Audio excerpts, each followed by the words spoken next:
Chapter 144. In the past 18 years of Lu Buwang's life, he had never interacted with a woman except for his little junior sister.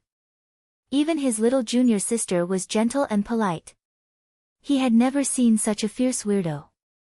His senior brothers said that he was pure and honest, which was true.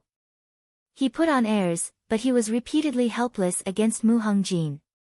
He couldn't get rid of Mu Hongjin, so he thought that he would wait until he finished his business and then take her to Qian Mountain. As for how to deal with her, he would let Taoist Yunji decide. Suddenly, there was a gentle and soft girl beside him, which made Lu Buwang very uncomfortable. But soon, this discomfort was diluted by anger. Mu Hongjin wasn't like what she said, "I don't eat much, and I won't spend much of your money. I won't be a problem if you take me with you." Mu Hongjin indeed didn't eat much, but she spent a lot of money. She was too picky. She had to choose the best restaurant to eat, dress beautifully, and live in an inn. Fortunately, she had her own money, which was very rich, so she could afford it. Not only that, but she also shared it with him generously. "Young hero, the roast duck of Wu Fanglu is really delicious. Try some." Lu Buwang frowned and looked at her. "Didn't you say that you were abducted? How can you have so much money on you? When the abductor abducted you, he must have been so kind that he didn't search you, right?" Mu Hongjin was stunned and said apologetically, "You found out." "Well, in fact, I wasn't abducted here. She leaned close to Lu Buwang and whispered in his ear, "I ran away from my marriage." Lu Buwang looked at her in surprise. "It's true. I didn't lie to you. My father wants to marry me to an old man who is older than him. Look at me. I'm so young and beautiful. How can I marry into a tiger's den? I heard that the man is a pervert. He had married 3 wives before, but they were all tortured to death by him. I had no choice." She pretended to cry and covered her face with her sleeve. "I just didn't want to die so miserably." Lu Buwang was skeptical. "Nonsense. Since you have so much money on you, it can be seen that your family background is not bad. Why did your father marry you to such a person? That person's family background is even bigger than ours." Mu Hongjin said aggrievedly, "Don't you know that the higher the official's rank, the higher the official's rank? He took a fancy to me and wanted me to be his wife. My father had no choice. But I didn't want to. I escaped in the middle of the night. If they caught me, I would be dead. So, young hero, please don't leave me behind." Lu Buwang said angrily, "I'm not your husband." She made it sound as if he had abandoned her. They were strangers he had met by chance. If her family really found Mu Hongjin and they wanted to take her away, what reason did he have to stop them? "That won't do." Mu Hongjin grabbed his hand. "You saved me, so you should be responsible for me. If you leave me behind halfway, I'll die sooner or later. It's better to die now. Come on." She snatched the long sword from Lu Buwang's waist and put it on the table. She looked at Lu Buwang and said aggressively, "It's better to die under your sword than to be tortured by that bastard. Young hero, kill me." There were people coming and going around. When some people saw them like this, they all pointed at them. Lu Buwang immediately blushed and said angrily, "What nonsense are you talking about? If you don't promise to protect me all the time, I'll always be like this." The young man was instantly overwhelmed. How could there be such an unreasonable woman in the world? However, she had said everything, and he couldn't even refute her. After a while, he was defeated. He gritted his teeth and said, "I promise you. Forget it. It would only take more than a month to gain experience at the foot of the mountain. After more than a month, he would take her back to Qian Mountain." Taoist Yunji had his own way. At that time, no matter how arrogant this woman was, they wouldn't meet again. Hearing this, Mu Hongjin immediately smiled. She suddenly approached him, looked at his face, and said, "Actually, there is another way." As long as I get married now, that rotten old man won't be able to do anything to me. I see that you're handsome and your swordsmanship is outstanding. You're even better than that person. Why don't you marry me and we'll both be happy? The girl smiled lightly, and her eyes were as moist as a mountain stream, clearly reflecting his figure. The young man in white was startled. He jumped up as if he had been bitten by a snake and reprimanded, "Who wants to be happy with you?" "Oh." Mu Hongjin spread out her hands regretfully. "That's a pity. That's a pity." Suddenly, there was a clang sound beside his hand, and he came back to his senses. He didn't know when his fingertips had accidentally touched the strings on the table, shattering his memories. He was stunned for a moment, and the clear and cunning voice of the girl back then seemed to appear in his mind. She kept calling him young hero, which made him impatient and upset. After a while, Lu Buwang lowered his head and smiled faintly. They were all gone and couldn't be chased. It was just adding to his sadness. He Yen also had something on his mind because he met Mu Hongjin in the prince's mansion during the day. That night, he didn't sleep well. He tossed and turned in bed and didn't fall asleep until the middle of the night. Fortunately, he didn't wake up Xiaoju. Because he slept late at night, he woke up a little later the next day.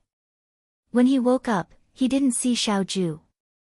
Hung Xiao smiled and said, "Young master went out early in the morning and told me not to wake madam up."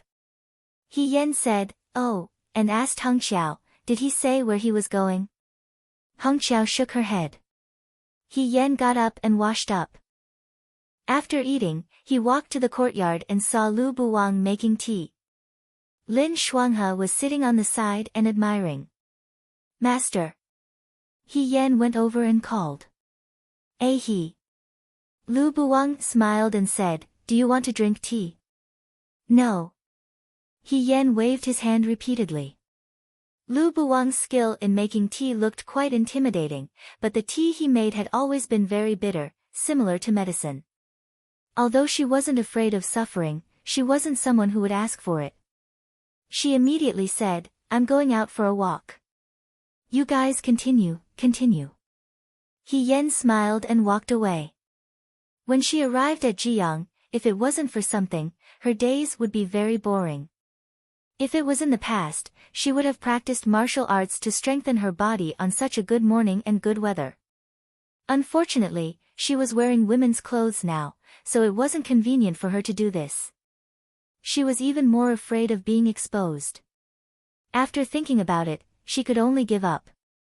While she was regretting, Cui Jiao hurried over and said, "Madam, a guest is here." "If there's a guest, then so be it." He Yen was puzzled.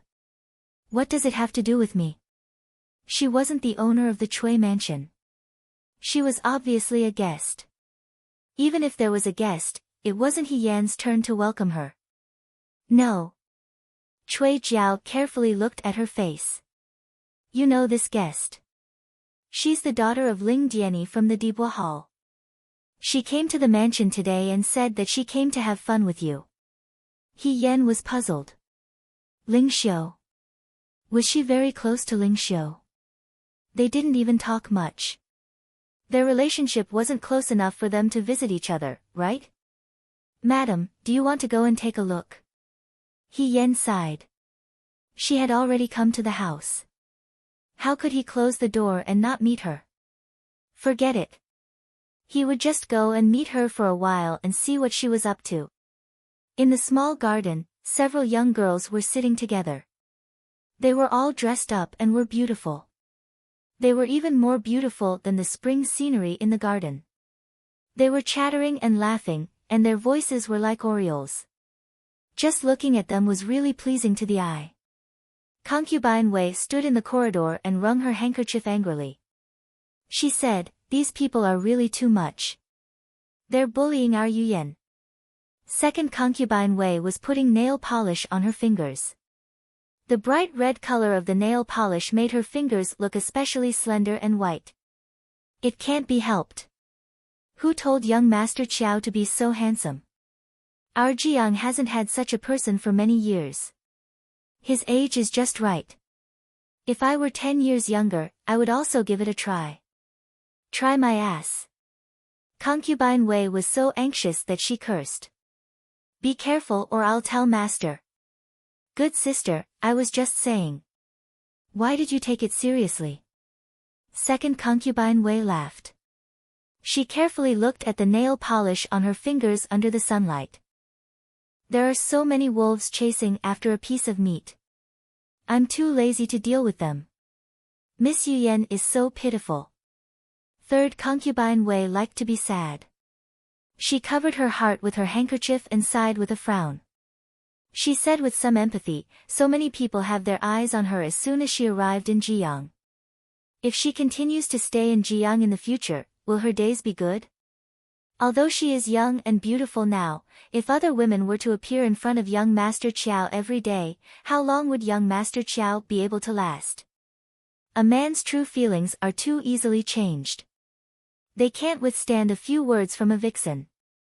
Who are you scolding? Second concubine Wei glanced at her. Do you dare to say that in front of master? Third concubine Wei pretended not to hear her and wiped the tears from the corners of her eyes. Fourth concubine Wei was the youngest and used to be a street performer. She always laughed heartlessly and asked while eating melon seeds, that depends on whether young Master Qiao likes his wife or not. I quite like Miss Yuyan. She doesn't have the delicate air of a young miss. Last time, she even helped my servant carry the bucket. It was the first time I saw a master helping a servant. How nice. That's terrible. Third concubine Wei made a fuss over nothing. Men all like gentle and timid girls. Carrying a bucket. She didn't let others look down on her and think that she was born to be treated carelessly. Fourth concubine Wei was dissatisfied and spat out the melon seed in her mouth. What do you mean look down on me? I used to be a street performer and carried 5 water vats at a time. Master still liked me very much. What gentle and timid. Master didn't have the patience to deal with someone like you who would have a headache and fever every few days. Enough, stop arguing. Concubine Wei's head hurt from their argument and she reprimanded them.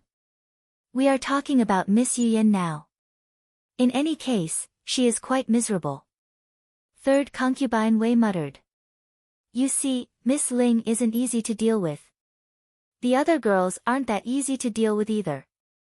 Young Master Qiao is born beautiful, but he treats people very coldly. I don't think he cares much about Miss Yuyan. Sooner or later, something will happen. Third younger sister. Second concubine Wei glanced at third concubine Wei. Do you know why you are the least favored among the 4 of us? It's because you don't have good taste. Third concubine Wei glared at her angrily. Tears welled up in her eyes and she looked like she was about to cry again. That young Master Qiao's temperament is indeed cold and he doesn't seem to care much about Madame Qiao. I don't know why. Perhaps there were no feelings before marriage. However, from his behavior these past few days, it's clear that he likes Madame Qiao. Ordinary people's love isn't a big deal, but this kind of person's love is.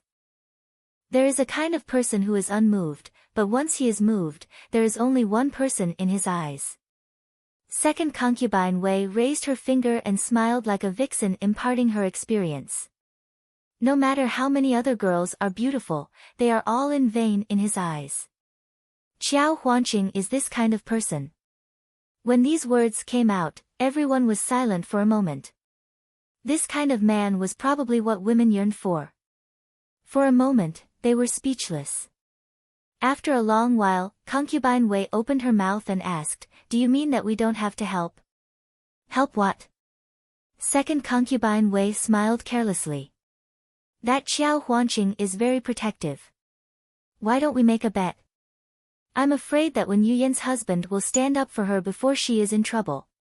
When He Yan arrived at the small garden, a gust of fragrant wind hit him in the face and he almost fainted from the smell. He didn't know why the women of Jiang liked to wear fragrant pouches so much. It was fine if it was just one person, but when many people crowded together, it was like a cloud of powder. For a moment, He Yan missed Xiaoju's moon Qilin fragrance very much. It was faint and light. It was just right. Madame Chiao is here. Ling Xiu stood up and smiled at her. He Yan didn't know any of these girls except for Ling Xiu and Yan Min. He thought for a moment and said, I heard that Miss Ling specially came to see me. You don't have to be so serious. Ling Xiu smiled and said, it's just that today's weather is good and we have nothing to do. We are sitting together and chatting. We thought that since Madame Chiao is here, we might as well go together. Madame Chiao won't find us disturbing, right? I won't. He Yan smiled and snorted in her heart. Even though she wasn't sensitive to women's affairs, she could tell that this group of people had ulterior motives. They weren't here to see her. They were clearly here to see Xiaoju. As expected, Ling Xiu's next sentence was, why don't I see young Master Chiao? My husband went out early in the morning. He Yan smiled very amiably. He might not be back until late at night. What right did they have to see him whenever they wanted? He was the commander-in-chief of the Right Corps of Dawei. Of course, he couldn't just let anyone see him. If he didn't allow them to see him, then he didn't allow them to see him. When Ling Xiu and the girls behind her heard this, they instantly looked disappointed. He Yan smiled and said, didn't Miss Ling specially come to see me? Why, you're not joking, right? How can that be? Ling Xiu regained her senses and affectionately pulled He Yan's hand and sat down at the stone table in the courtyard. Quickly, sit down. My father and official Chui have a very good relationship. In the past, I often came to the Chui residence to play. However, I never had a sister and it was rather lonely. It's good that Madame Chiao is here. In the future, when Ah Xiu comes to the Chui residence again, I don't have to worry about not having someone to talk to. He Yan thought to herself, how is this looking for a sister? She's obviously here to see a handsome man. Xiaoju should come and see what she meant by being more serious and deceiving than her. He Yan sat down in front of the stone table. To be honest, she didn't know these people at all and didn't know what to say. She just casually picked up some fruits to eat and planned to sit here as a decoration and listen to them talk. Unfortunately, since the other party was here for Xiaoju, and Xiaoju wasn't here, this madam couldn't possibly be spared. As they spoke, the topic of conversation landed on He Yan. I heard that Madame Chiao is a famous talented woman in Hu province. Previously, I really wanted to hear Madame Chiao play the guqin. Unfortunately, I was stopped by Sir Chiao in the end. Now that I think about it, I feel regretful, Ling Xiu said with a smile. He Yan smiled and said, what's there to feel regretful about? Didn't my husband also play a piece? But Sir Chiao said that his guqin skills weren't even 1/10 of Madame's. Ling Xiu stared into He Yan's eyes. It's really hard to imagine. Yes, it was really hard to imagine. He Yan thought to herself, Xiaoju's lie was a little too exaggerated. Now that she heard it from someone else, she felt embarrassed. My husband's praise is a little too much. He Yan poured herself a cup of tea and took a sip. My guqin skills are about the same as his. If you listen to him, it's equivalent to listening to me. How can that be?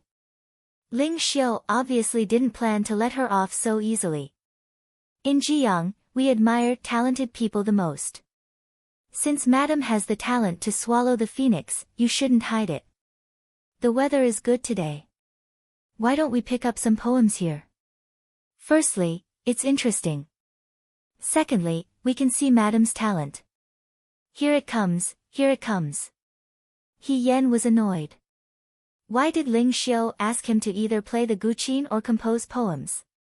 Did she have to play chess or write calligraphy if she said that she didn't know how to compose poems? He Yan thought to himself, even if this lady is attracted by Xiaoju's appearance and admires her, she should be targeting Xiaoju. For example, she should be showing off her skills in front of Xiaoju. Why is she making things difficult for me? Is it possible that Xiaoju will like anyone who makes things difficult for me? Once was fine, but every time was the same. He Yan didn't want to play this kind of game with them anymore. He only smiled and said, "Today, I don't want to compose a poem, nor do I want to play chess. Of course, I definitely won't play the zither." There was no room for negotiation at all. He directly rejected Ling Xiu. No matter how clever Ling Xiu was, she didn't expect He Yan to say that. After a while, Yan Min, who had been silent all this time, snorted and mocked. It said that women in the Central Plains are graceful and polite. I think Madame Chiao's way of speaking is like our Miss Jiang. Very straightforward. When in Rome, do as the Romans do. He Yan smiled. Madame Chiao, are you looking down on us? Ling Xiu lowered her head and asked uneasily. It's not that I'm looking down on you, He Yan said doubtfully, it's just that I don't want to today. Didn't you say that Miss Ling is a talented lady? Why can't you understand a simple sentence?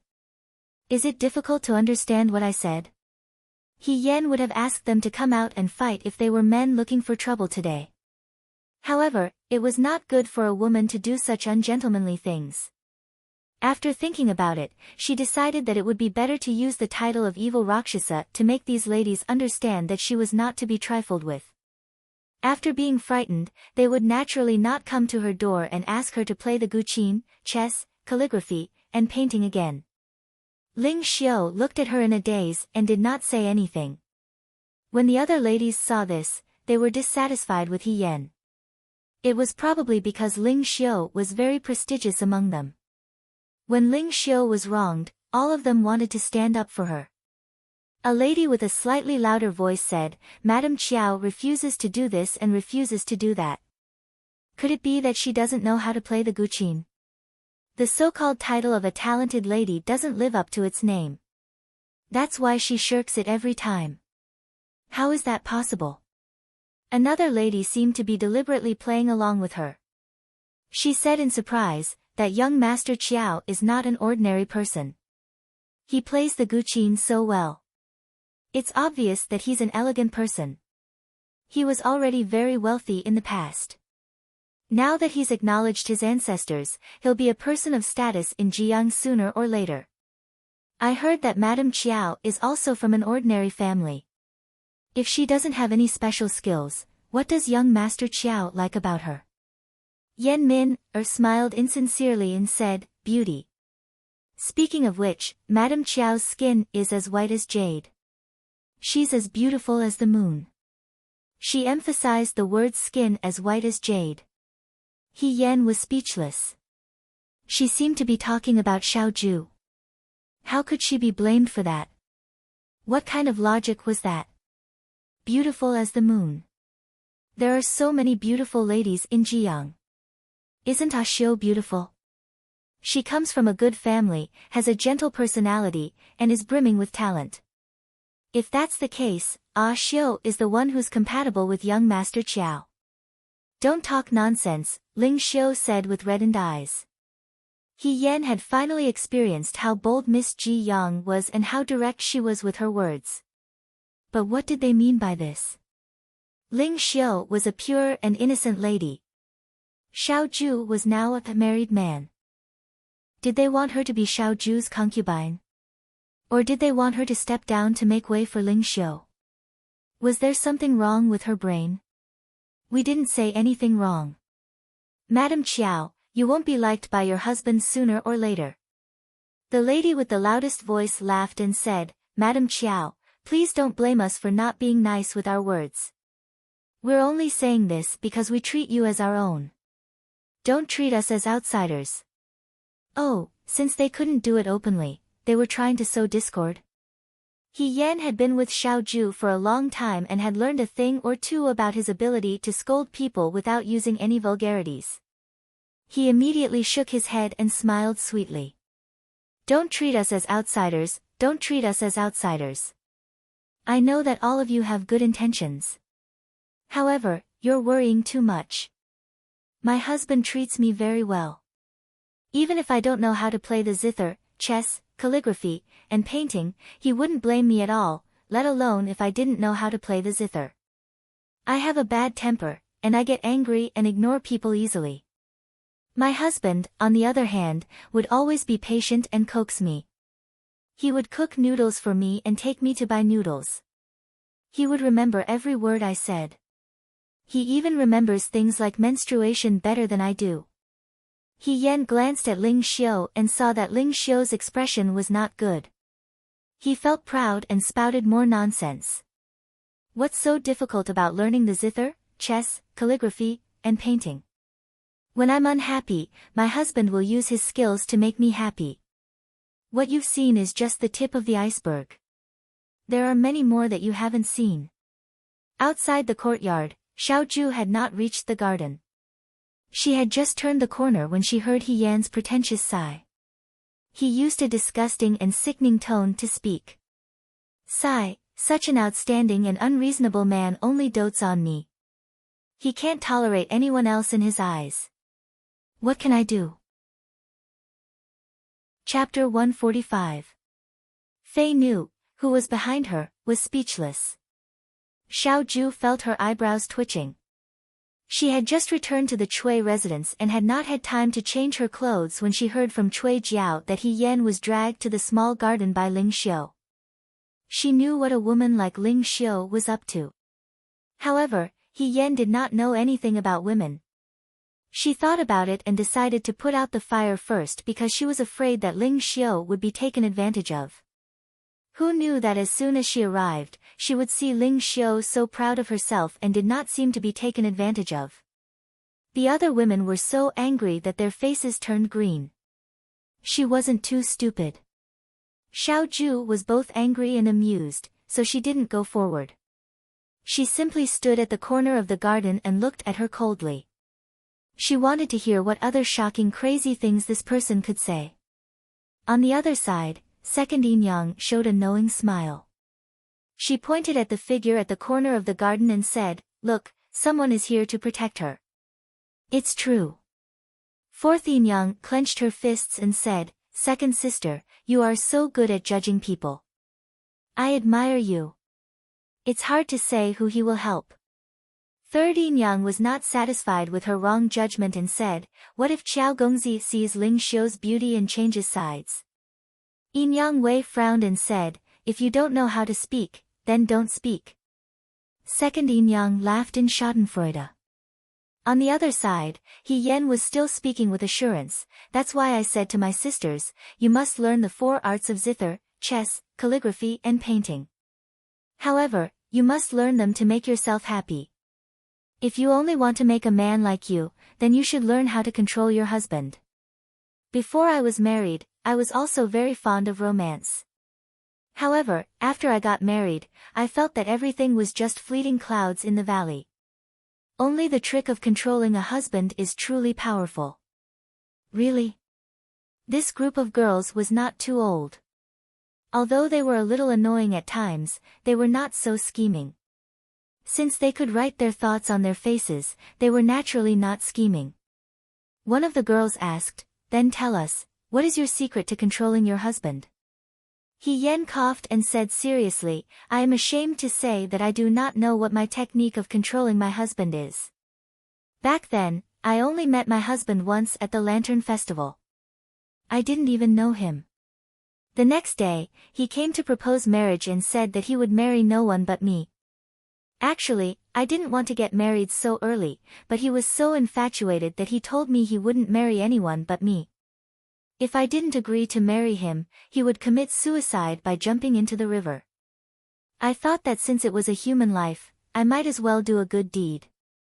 Moreover, you also know a saying, a strong woman is afraid of a pestering man.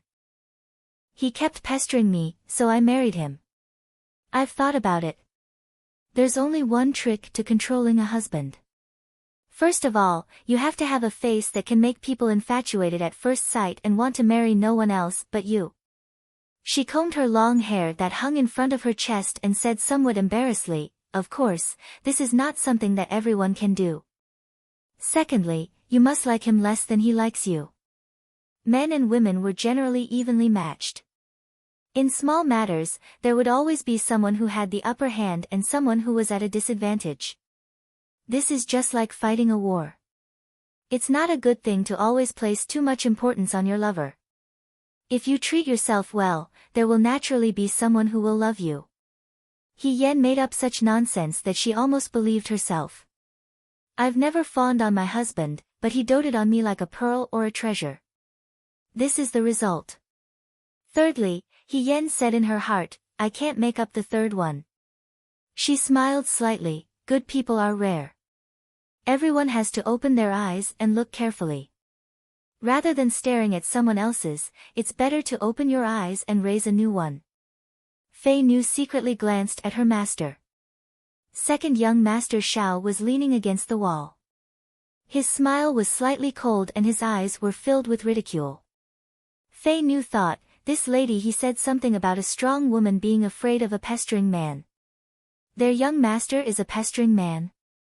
And he kept pestering her. He really knew how to flatter himself. Second Yin Yang stopped cracking melon seeds and stared at He Yan. She said in surprise, so it was me who made a mistake. I thought he was someone who didn't know about the inner courtyard. I didn't expect him to be an expert. Wonderful. Although I don't quite understand what she said, Fourth Yin Yang scratched her head, it sounds very impressive. He Yan's heart calmed down a little. He felt that since he was reborn, he had seen a lot of the world with Xiao Ju. He had even learned a lot about talking to people and talking to ghosts. Of course, this nonsense right now was enough to scare these little girls into a daze. However, in a group of people, there were always one or two who were not easy to fool. Yan Min looked at her and said sarcastically, do you really think that people will believe what you said? Young Master Qiao dotes on someone. And pesters you. Does young Master Qiao look like this kind of person? When she said this, the few young ladies who were still in a daze recalled Xiao Huanqing's cold appearance and immediately became clear-headed. No matter how they looked at it, Xiao Huanqing didn't look like the kind of person who would pester Wen Yuyan. You must be lying. The loud-voiced young lady said. I'm not. He Yan was very sincere, our relationship as husband and wife is very good, so good that it's beyond your imagination. Just a few days ago, during the Water God Festival, we even walked on Lover's Bridge. I'm afraid of heights and didn't want to go at first. However, when my husband heard that people who cross the bridge together will not be separated for the rest of their lives, he forcefully carried me over. If I hadn't sternly refused, he might have had to walk on it 3 times, destined for 3 lifetimes. Xiao Ju, he couldn't bear to continue listening. He only felt that it was inconceivable. How could there be such a person in the world who could tell such a lie without blushing or panting? She was so serious that it made one's hair stand on end. What's wrong with that? The young lady at the side was unconvinced. So many people walk on Lover's Bridge, we even look at pictures together, He Yan said. Ling Xiu didn't understand, what pictures? Spring, before she finished speaking, a light cough was heard. Everyone turned to look and saw a young man slowly walking over. He was so elegant that he could be in a painting and was as handsome as jade. It wasn't the first time they had seen him, but every time they saw him, they couldn't help but be mesmerized by this person's appearance and praise him in their hearts. When he passed by He Yan, his beautiful eyes fell on He Yan, revealing a hint of warning. He Yan also forgot what he was talking about. Just as he was about to speak, he heard Xiao Ju say faintly, Yan Yan, what are you doing here? Yan Yan? Ling Xiu was stunned. It wasn't uncommon for couples to call each other Xiao, but it was always done in private. In front of everyone, unless their love was so strong that they didn't have any taboos. He Yan's breath was stuck in his chest and he didn't know what to say. Although he knew that Xiao Ju was calling Wen Yuyan's Yan Yan, it was such a coincidence that she also had a Yan. Thinking about it this way, he seemed to be calling her Yan Yan. She replied blankly, just drinking tea and chatting. Xiao Ju nodded and stared at her with a pair of sparkling black eyes. He smiled slightly and said in a gentle voice that made her heart tremble, can you accompany me back to the room to sit? Sit for what? He Yan was extremely unaccustomed to him speaking like this. She only felt that the surrounding gazes were like knives, flying towards her. It was really depressing. Just now, she was here bragging about how favored she was, but in return, she only got a liar. Moreover, Xiaoju didn't say much. He only put a gentle gaze on her, and she received so many jealous gazes. Who wouldn't say that second young master Xiao was amazing? Play the zither with me. The young man's face was as beautiful as jade and his eyes were as bright as the stars. His hair was soft and cold, and it hung on his shoulders. He reached out and gently rubbed He Yan's hair. He really doted on her. The people around them wanted to push He Yan away and stuff their heads under the young man's hand. Oh, okay. He Yan composed herself and stood up. When she looked up again, she also had a shy expression. Sisters, I'm sorry. My husband wants me to go back and play the zither with him. She sighed again and said with annoyance, it's true that a fierce woman is afraid of a pestering man. He Yan turned around and leisurely walked away with Xiaoju. The people behind them looked at each other. After a while, Ling Xiu flung her handkerchief, gritted her teeth and wiped her face. Yan Min, was startled. What's wrong? Ling Xiu was so angry that she cried. The plate of melon seeds was empty. Fourth concubine clapped her hands and said with dissatisfaction, that's it? If you want to watch, go find a book. Concubine Wei rebuked, do you think young Master Qiao is here for you to watch a show? Don't say, this is much better than the show in the lovesickness class. Second concubine rested her chin on one hand, watching from afar. When young Master Qiao protected his wife, it was quite moving. Watching it made me want to. What are you thinking? Concubine Wei said, don't cause trouble for me. Good sister, I'm just saying. Second concubine smiled flirtatiously, at our age, even if we want to spend time with someone under the moonlight, there's no one to support us. Third concubine did not say any sour words, only muttering, Madam Qiao's luck is quite good to find such a husband. With this brain of yours, why do you only think that young Master Qiao is not bad? Fourth concubine rolled her eyes, I think that Madam Qiao is also an interesting person. If you were surrounded like that just now, you would have cried and jumped into the river. Look at her, what is called 4 tales of force against 1,000 caddies. The art of controlling a husband is not simple. You should learn more, third sister. At this moment, He Yan, who had the enviable art of controlling a husband, was on the way back to the courtyard with Xiaoju. On the way back, He Yan did not dare to breathe loudly, nor did he raise his head to look at Xiaoju. He did not say a single word. Without a doubt, since this person had appeared at that time, it was obvious that this person had not just arrived. It was possible that this person had been standing behind for a long time. The words that she had said to smear Xiaoju's reputation had most likely been heard by Xiaoju. It was all the fault of that group of girls who were too talkative. They were so noisy that she did not hear Xiaoju's footsteps. She did not know what Xiaoju was thinking right now, but she knew that he must be very angry. What should she do to appease his anger when she returned? Apologizing before he gets angry. Just as she was thinking, the courtyard was already in front of her. On the way back, He Yan and Xiaoju saw Lin Shuanghe standing in the courtyard, talking to a servant girl. Lin Shuanghe, this lecher, said something to his new servant girl, which made her blush and laugh. When he raised his eyes, he saw that He Yan and Xiaoju had returned. Lin Shuanghe greeted them, young master, young mistress is back. Where did you go? He Yan replied awkwardly, I drank some tea. Let's talk about it later. She followed Xiaoju back to the room. As soon as she entered the room, she bumped into Xiaoju and almost fell into his arms.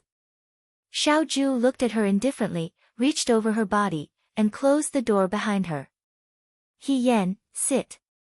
He turned around and sat down at the table. His calm tone made He Yan feel that he was denouncing him. He Yan quickly sat down in front of him. Why aren't you saying anything? Xiao Zhu raised his eyebrows and looked at her with a faint smile. Weren't you very talkative just now, fierce girl? He Yan was shocked. So he heard it. She said, Commander-in-Chief, you know that they come to find trouble with me every few days. I can't stand it, so it's just a temporary solution. Can I ask, when did you arrive, and how much did you hear of what I said? Xiao Zhu sneered, what's the difference?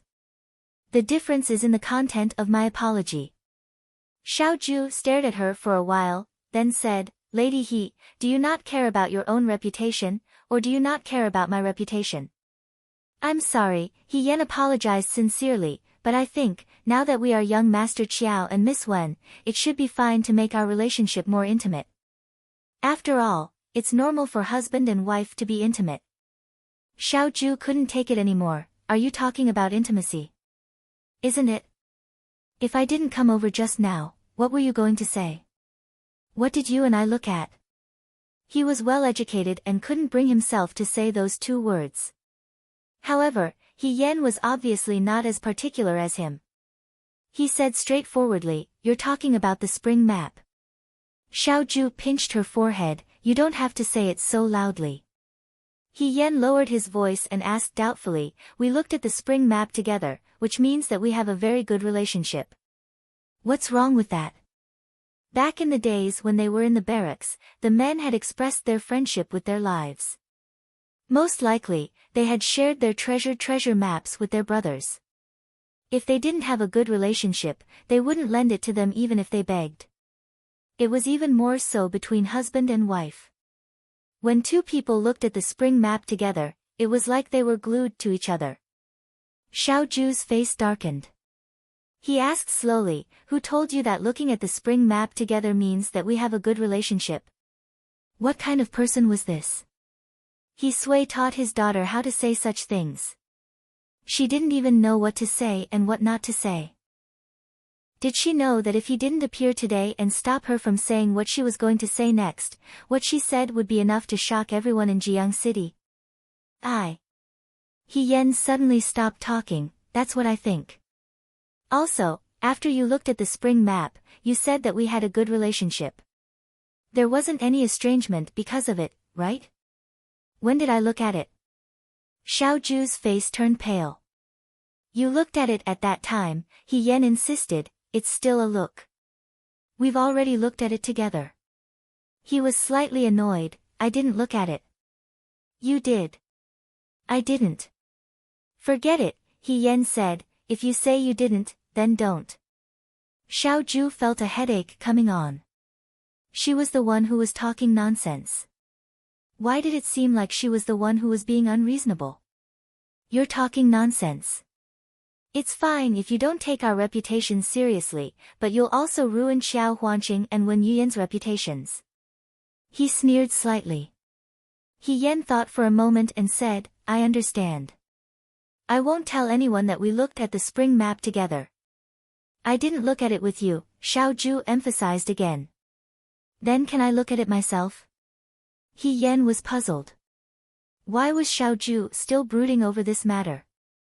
You're not allowed to look at it yourself. He raised his eyebrows and warned coldly, do you know what you said just now?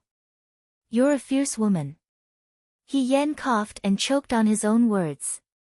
She pleaded softly, Commander-in-Chief, don't call me a fierce woman. It sounds like you're scolding me. Oh. Xiao Zhu said with a faint smile, but I saw that you were quite happy when you said that I would marry no one else but you.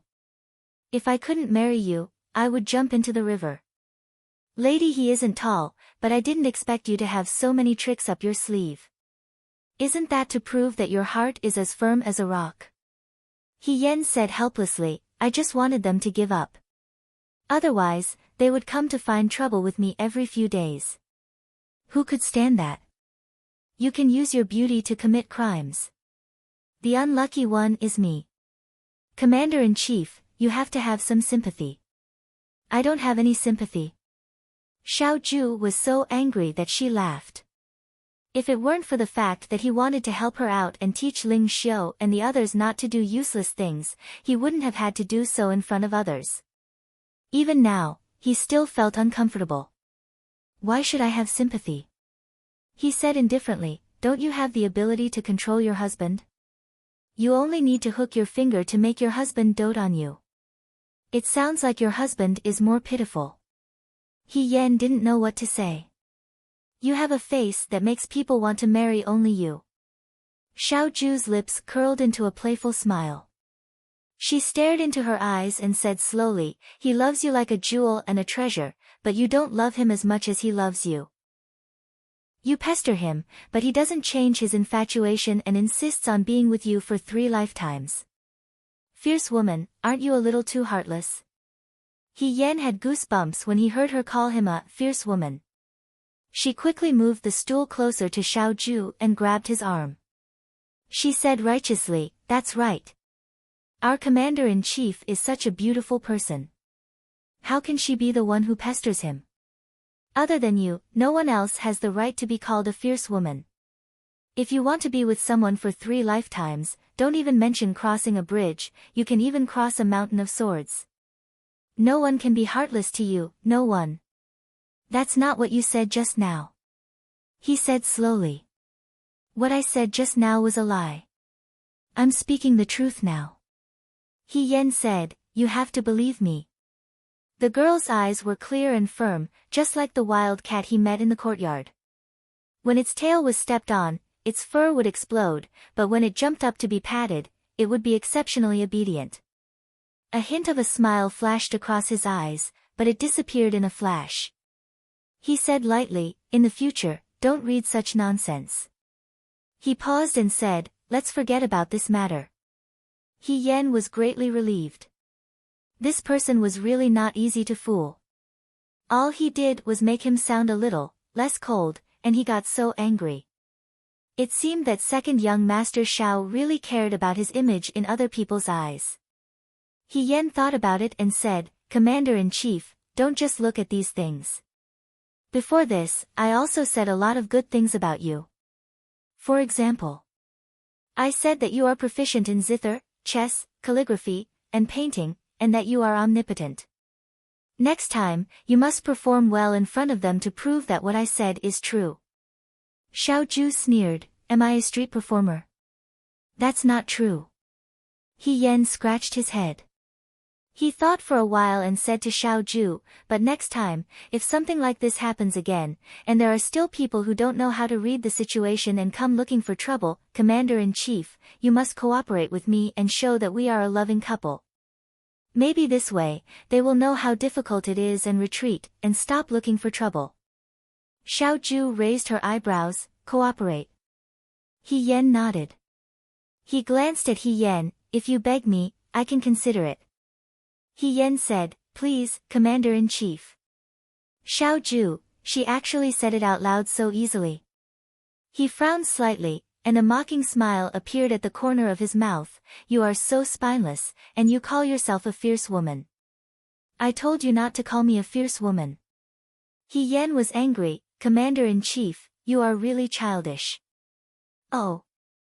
He raised his eyebrows and said word by word, fierce woman. Childish. However, after the incident in the garden, it was unknown whether He Yan's words had an effect, or whether Xiao Ju's indifferent performance of doting on his beloved wife had an impact. For 2 days in a row, the entire Chui residence was very quiet. There were no more young ladies from Jiang City who wanted to drink tea and chat with Madame Qiao. Hong Qiao took out the teardrop gauze from the box and said, today, Madame will enter the prince's residence, wear this. He Yen nodded, okay. Princess Meng Ji held a banquet in the prince's residence today, and He Yen and Xiao Ju attended. She said that there would be guests, but they didn't know who they were. Cui Yuezhi was still a little confused, why did Her Highness invite the 2 of you, but not me? He Yen knew that in Mu Hongjin's heart, her and Xiao Ju's identities had already been exposed. If Cui Yuezhi was also present, it would be inconvenient for them to talk. But there was an important guest, and she and Xiao Ju were invited to accompany them. Why? Did they know the other party?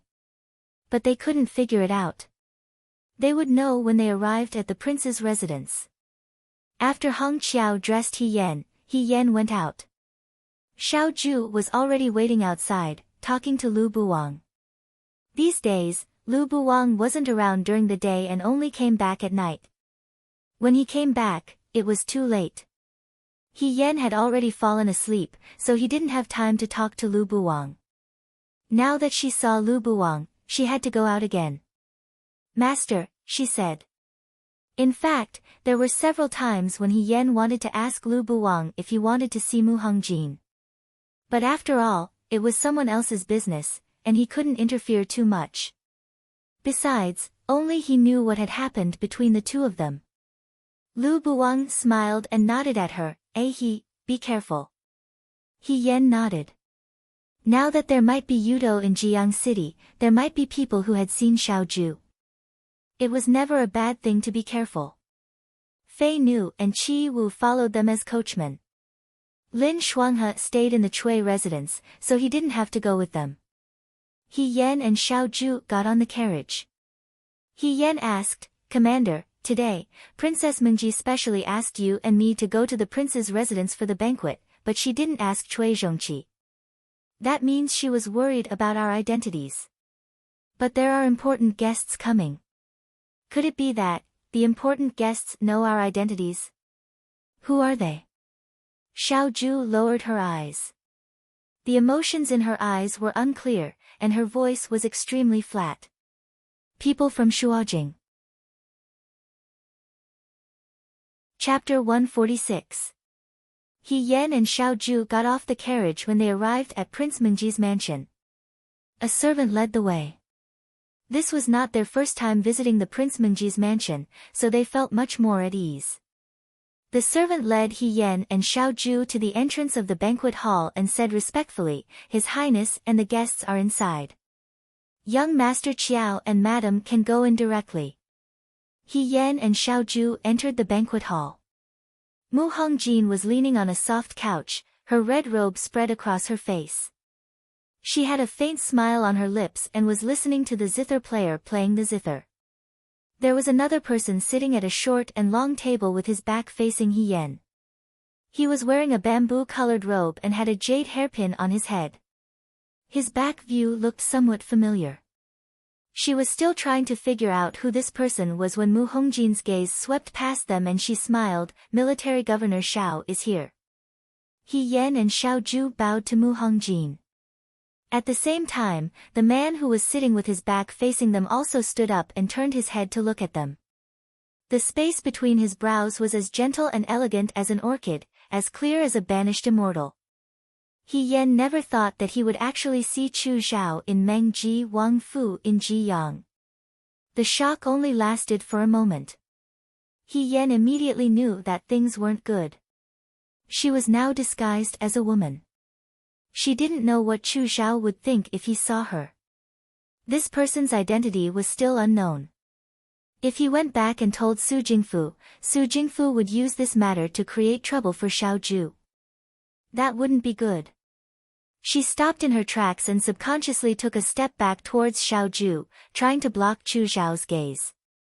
However, she knew that unless she turned around and left immediately, her identity would be discovered by Chu Zhao sooner or later. Xiao Ju seemed to sense something. She turned her head slightly and glanced at her. She sneered, "What are you afraid of?" He Yan was about to speak when Chu Zhao saluted the Xiao Ju and said with a smile, "Military Governor Xiao, Miss He." Well, He Yan must have seen it. He didn't even need to cover his face. He didn't even need to look in the mirror. He knew that his face must be very ugly at this moment. Xiao Ju said, "Fourth young Master Chu. It seems like you two are old acquaintances." Mu Hongjin smiled. "Sit, fourth young Master Chu is a distinguished guest from the Shua capital." Xiao Ju and He Yan sat down at the short table next to them. The maidservant beside her came over to pour tea. Mu Hongjin waved her hand, signaling the musician who was still playing the guqin to leave. The banquet hall quieted down. He Yan lowered his head and looked at the tea leaves floating up and down in his teacup. Illness comes from the mouth and disaster comes from the mouth. Dieting brings no disease, but choosing words leads to no disaster. At this time, it was best to speak less. Xiao Ju looked at Chu Xiao and said, "Fourth young master Chu, what brings you to Jiang?" She went straight to the point and didn't say anything else. Chu Xiao lowered his head and smiled before answering, "I came to Jiang this time because of the Yuto." Yuto? He Yen pricked up his ears to listen. He heard Chu Xiao say, "There are Yuto in Jiang now. I'm afraid that there will be chaos in the near future. I came this time to help your highness and prevent more people in Jiang from suffering from this disaster." He looked at Princess Mengji.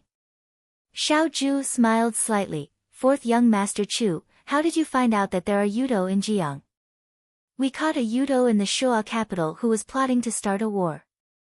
We followed the clues and found out that the person who met him is now in Jiang. Father and I found out from the other party's secret message that the Yuto is planning to start a war in Jiang. Once the canal is cut off, it will cause trouble for the entire Dewei.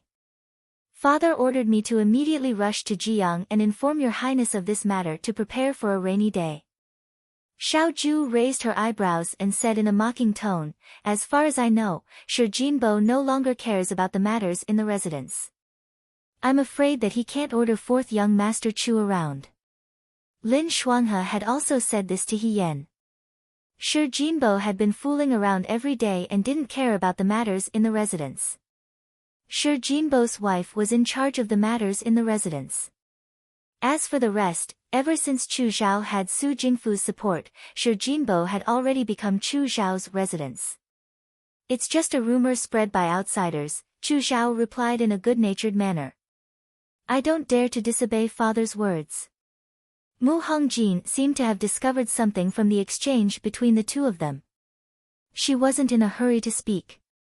Instead, she drank her tea lazily and quietly observed.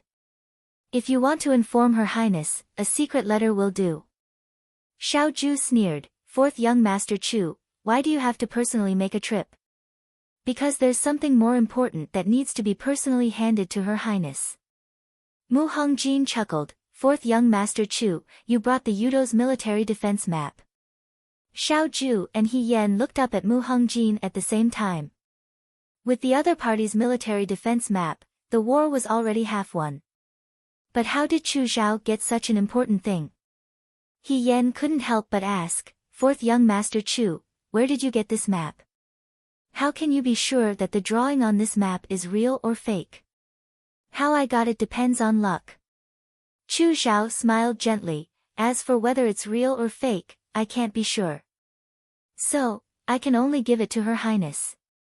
He paused and looked at Xiao Ju, "But I'm relieved to see Military Governor Xiao." With Military Governor Xiao around, regardless of whether the military defense map is real or fake, Jiang City will definitely be saved. After all, Dewei is a genius general, and only Military Governor Xiao has a meritorious service. He Yan's heart skipped a beat when he heard this, and he couldn't help but look at Xiao Ju. The water attack in the Battle of Gua City's Long Valley was a hurdle that Xiao Ju couldn't overcome. Chu Xilan's words were like stabbing a knife into his wound. Xiao Ju's expression was calm. She curled her lips and looked back at Chu Xiao. "Fourth young master Chu, aren't you making a mountain out of a molehill by coming all the way to Jiang with a military defense map that we don't know if it's real or fake? Or..." She paused, and there was a meaningful look in her eyes. "Do you have other important matters to attend to? How can you say that I'm making a mountain out of a molehill?" Chu Xiao shook his head. "If I stay in Jiang, I can advance and retreat together with all of you. If Yudo really has ulterior motives, Military Governor Xiao and I will fight against the enemy. If the news is fake, it will be a false alarm, and everyone will be happy. Fight against the enemy together." Xiao Ju said lazily, "Fourth young master Chu, if you can't even save yourself, no one will be in time to save you." Chu Xiao smiled but didn't say anything. Second young master Xiao's skill at mocking others was unparalleled. Moreover, Chu Xilan was indeed weak. If something really happened, he would be a burden. Military Governor Xiao. Mu Hongjin was almost done watching the show. She had a rough idea of the relationship between these two people. She looked at Xiao Ju. I will give you a copy of the military defense map that fourth young Master Chu brought. The total number of soldiers inside and outside Jiang is about 20,000, and they will be under your command. According to the secret letter that fourth young Master Chu brought back, Yuto will definitely rebel within 10 days. Within these 10 days, we. She paused for a moment, must ensure that the people of Jiang are safe. Xiao Ju raised her eyebrows. Your Highness, you have considered everything. Mu Hongjin glanced at the smiling Chu Zhao. Fourth young Master Chu came from afar, and both of you are old friends. Fourth young Master Chu will also be staying in the Chui residence for the next few days. If you have any important matters to discuss, it will be convenient for you to discuss them. Chu Zhao returned the greeting. Your Highness is very considerate. He Yan, Mu Hongjin was really good. The moment she arrived, she arranged for these two sworn enemies to be together. Not to mention that they had important matters to discuss. He Yan pondered. Just based on the fact that these two people could talk like swords, it would not be easy for them to pass these 10 days peacefully. After exchanging some pleasantries, Mu Hongjin got up and asked someone to send He Yan and the others back to the Chui residence. When there was no one else in the banquet hall, the older maid beside her asked, Your Highness, why did you let fourth young Master Chu stay in the Lieutenant Commander's residence? Military Governor Xiao doesn't seem to like fourth young Master Chu. These two people don't get along, Mu Hongjin said faintly. If they don't get along, they can keep each other in check. Xiao Huijin is a godly commander, but Jiang City can't be controlled by him alone. After all, no one knows if what he said is true or false. When these two people speak, half of it is true and half of it is false. If you compare them, you can always find some clues. Moreover, she sighed, stood up, and looked at the sky outside the hall. There's not much time left. If the Yudo really wanted to move against Jiang, from tomorrow onwards, she would have to arrange for the people of Jiang to evacuate from the city. Her Lord Father had handed Jiang City over to her. For so many years, she had been protecting Jiang very well. Now that things had come to this, she could not fail. There was also Mu Xiaolu. She turned around, the corners of her eyes red and deep. She said coldly, Go and call Xiaolu here. He Yan and Xiao Ju left the prince's residence together. Chu Zhao stood beside them. When the three of them left the residence, they did not say anything. He Yan was secretly thinking about how to make this lie flawlessly. He might as well insist that he was originally a man. This time, he disguised himself as a woman and went to Xiao Ju to Jiang because he had no other choice. As for why he acted so well, he would say that he was a man and a woman. Qi Wu had been following them for so long. Didn't he not discover anything? When he thought of this, his heart relaxed slightly. Miss He. As he was thinking, someone beside him called his name. He Yan turned around. Chu Zhao stopped and looked at him with a smile. Xiao Ju also stood still and did not go far. He Yan felt a little comforted with his superior by his side. He looked at Chu Zhao and smiled. Fourth young master, you don't have to call me that. Actually, I didn't expect to see Miss He dressed as a woman again after seeing Miss He in red. The young man smiled very gently. Even his praise was sincere. It sounded more sincere than the workers of the embroidery workshop and Lin Shuanghe who blindly boasted with their eyes closed, This dress suits you very well. It suits Miss He very well. He Yan's prepared speech came to an abrupt end. What did he mean by, saw her last time? Ever since she entered the military camp, this was the first time she dressed as a woman. Where did Chu Zhao see her dressed as a woman? He Yan subconsciously looked at Xiao Ju. Xiao Ju raised her eyebrows slightly as if she was waiting for him to speak. Wait a minute, could it be that Xiao Ju thought that she and Chu Zhao were already in cahoots? You can eat whatever you want, but you can't say whatever you want. He Yan said, Brother Chu, I don't quite understand what you mean. When did I appear in red in front of you? Chu Xiao smiled faintly. At the racecourse in Shuajing. Miss He personally went to the racecourse to protect her father and younger brother. She was valiant and formidable. It was unforgettable. At that time, the wind blew your white veil. He lowered his head and smiled. I accidentally saw your face. At that time, I already knew that you were a woman. The racecourse in Shuajing. What kind of old story is this? How can Chu Xiao still remember it? Does this mean that Chu Xiao already knew that I'm a woman?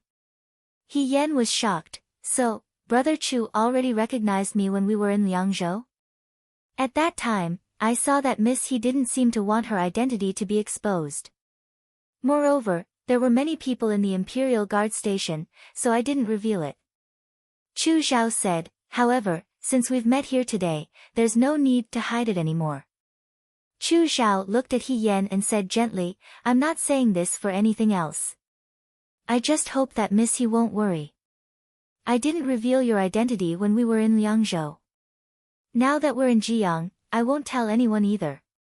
After the incident in Jiang, Chu Xiao will pretend that he never met Miss He. Miss He can still return to Liangzhou to make contributions. You don't have to worry about me spreading rumors. He probably noticed He Yan's misgivings when they were in the banquet hall earlier, so he purposely said these words to reassure He Yan. No matter what Chu Xiao's identity was, or what relationship he had with Su Jingfu, just from the way he spoke, he was really very considerate and thoughtful. It was very difficult for people to have a bad impression of him.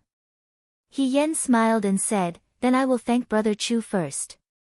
There's no need to thank me between us, Chu Xiao said with a smile. I don't want Miss He to be worried because of my appearance. As for the matter of snitching, Chu Xiao isn't that kind of person. Xiao Ju had been standing beside He Yan and listening to him coldly. When she heard what he said, a mocking smile appeared on her lips. Fourth young Master Chu, you make it sound nice. Didn't you come all the way to Jiang just to snitch? When it comes to snitching, you have to distinguish between friend and foe. Fourth young Master Chu, you don't have to worry about the people in the Southern Mansion Army. He raised his eyebrows and said calmly, even if her identity is exposed one day, I can still protect her. Chu Xiao was stunned and looked at He Yan. Miss He joined the Southern Mansion Army? He Yan replied. Yes. Xiao Ju had already promised him that if they pretended to be husband and wife to solve the Jiang incident, he would let her join the Southern Mansion Army. Although the current situation was not completely solved, it was up to his master to decide whether she would join the Southern Mansion Army or not. Since he said she would join, she would join. Chu Xiao's eyes moved slightly. After a while, he smiled. Then I'll congratulate Miss He. No, Brother He. He Yan nodded. Xiao Ju looked at him calmly.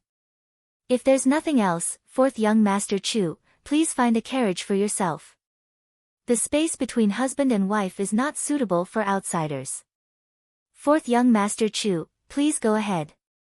He did not hide his disgust for Chu Xiao. Chu Xiao was not angry. He only smiled and said, Military Governor Xiao, let's meet at the Chui residence. He then smiled at He Yan. He Yan awkwardly smiled back. Qi Wu drove the carriage over. He Yan and Xiao Ju got on the carriage. As soon as they sat down, they heard Xiao Ju's cold voice. Were you the one who competed with Xiao at the Shuajing horse farm? He Yan complained incessantly in his heart. It's here, it's here. When Chu Xiao told him about the horse farm, he almost forgot that Xiao Ju was also there at that time. Moreover, Xiao Ju also gave He Yunqing a horse. He Yunqing named it Xiang Xiang. Yes. He Yan did not wait for him to speak and said first, my brother loved the horse that governor gave him. He cut grass and fed it every day.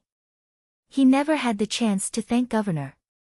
At that time, if governor did not come to our rescue, I don't know how Zhao would have made things difficult for our family. He Yan is unable to repay governor's kindness. Xiao Zhu's eyes were cold. So you recognized me early on, right? He Yan was speechless. It was not just early on, they knew each other in their previous lives. But how could he say it? You are the governor of the right military, General Feng Yun. Who in a way can be more handsome than you? I do know you. But at that time, you were high above the clouds and I was just a small ant beside your boots. Even if I knew you, you did not know me. Later, when you entered the military camp, I guess Governor had already forgotten about this matter. After all, Governor is a person of high status. How could he remember a small ant? He Yan leaned closer to him. How would I know that Governor still remembers this matter? She clearly knew that this fellow was full of lies and flattery, but when she saw her bright eyes and white teeth sitting beside her and putting in her best performance, even if she was a little displeased, she also found it funny. Chu Zhao actually knew that this person was a woman before him. It sounded like he was kept in the dark and was at a disadvantage. Xiao Zhu looked away and said lightly, "Have you met him again?" No, no. He Yan quickly replied, I only met him twice when I was in Shua capital. Then, he complained, how would I know that it was such a coincidence? He was also at the racecourse at that time and saw my face. If I knew, I would have covered my face tightly and wore an iron mask. Look at how sharp his eyes are, he does not know who I am.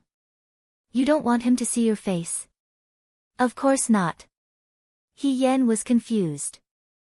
If I leave a loophole for others to exploit, who knows if something will happen. Xiao Zhu laughed softly. You are not too stupid.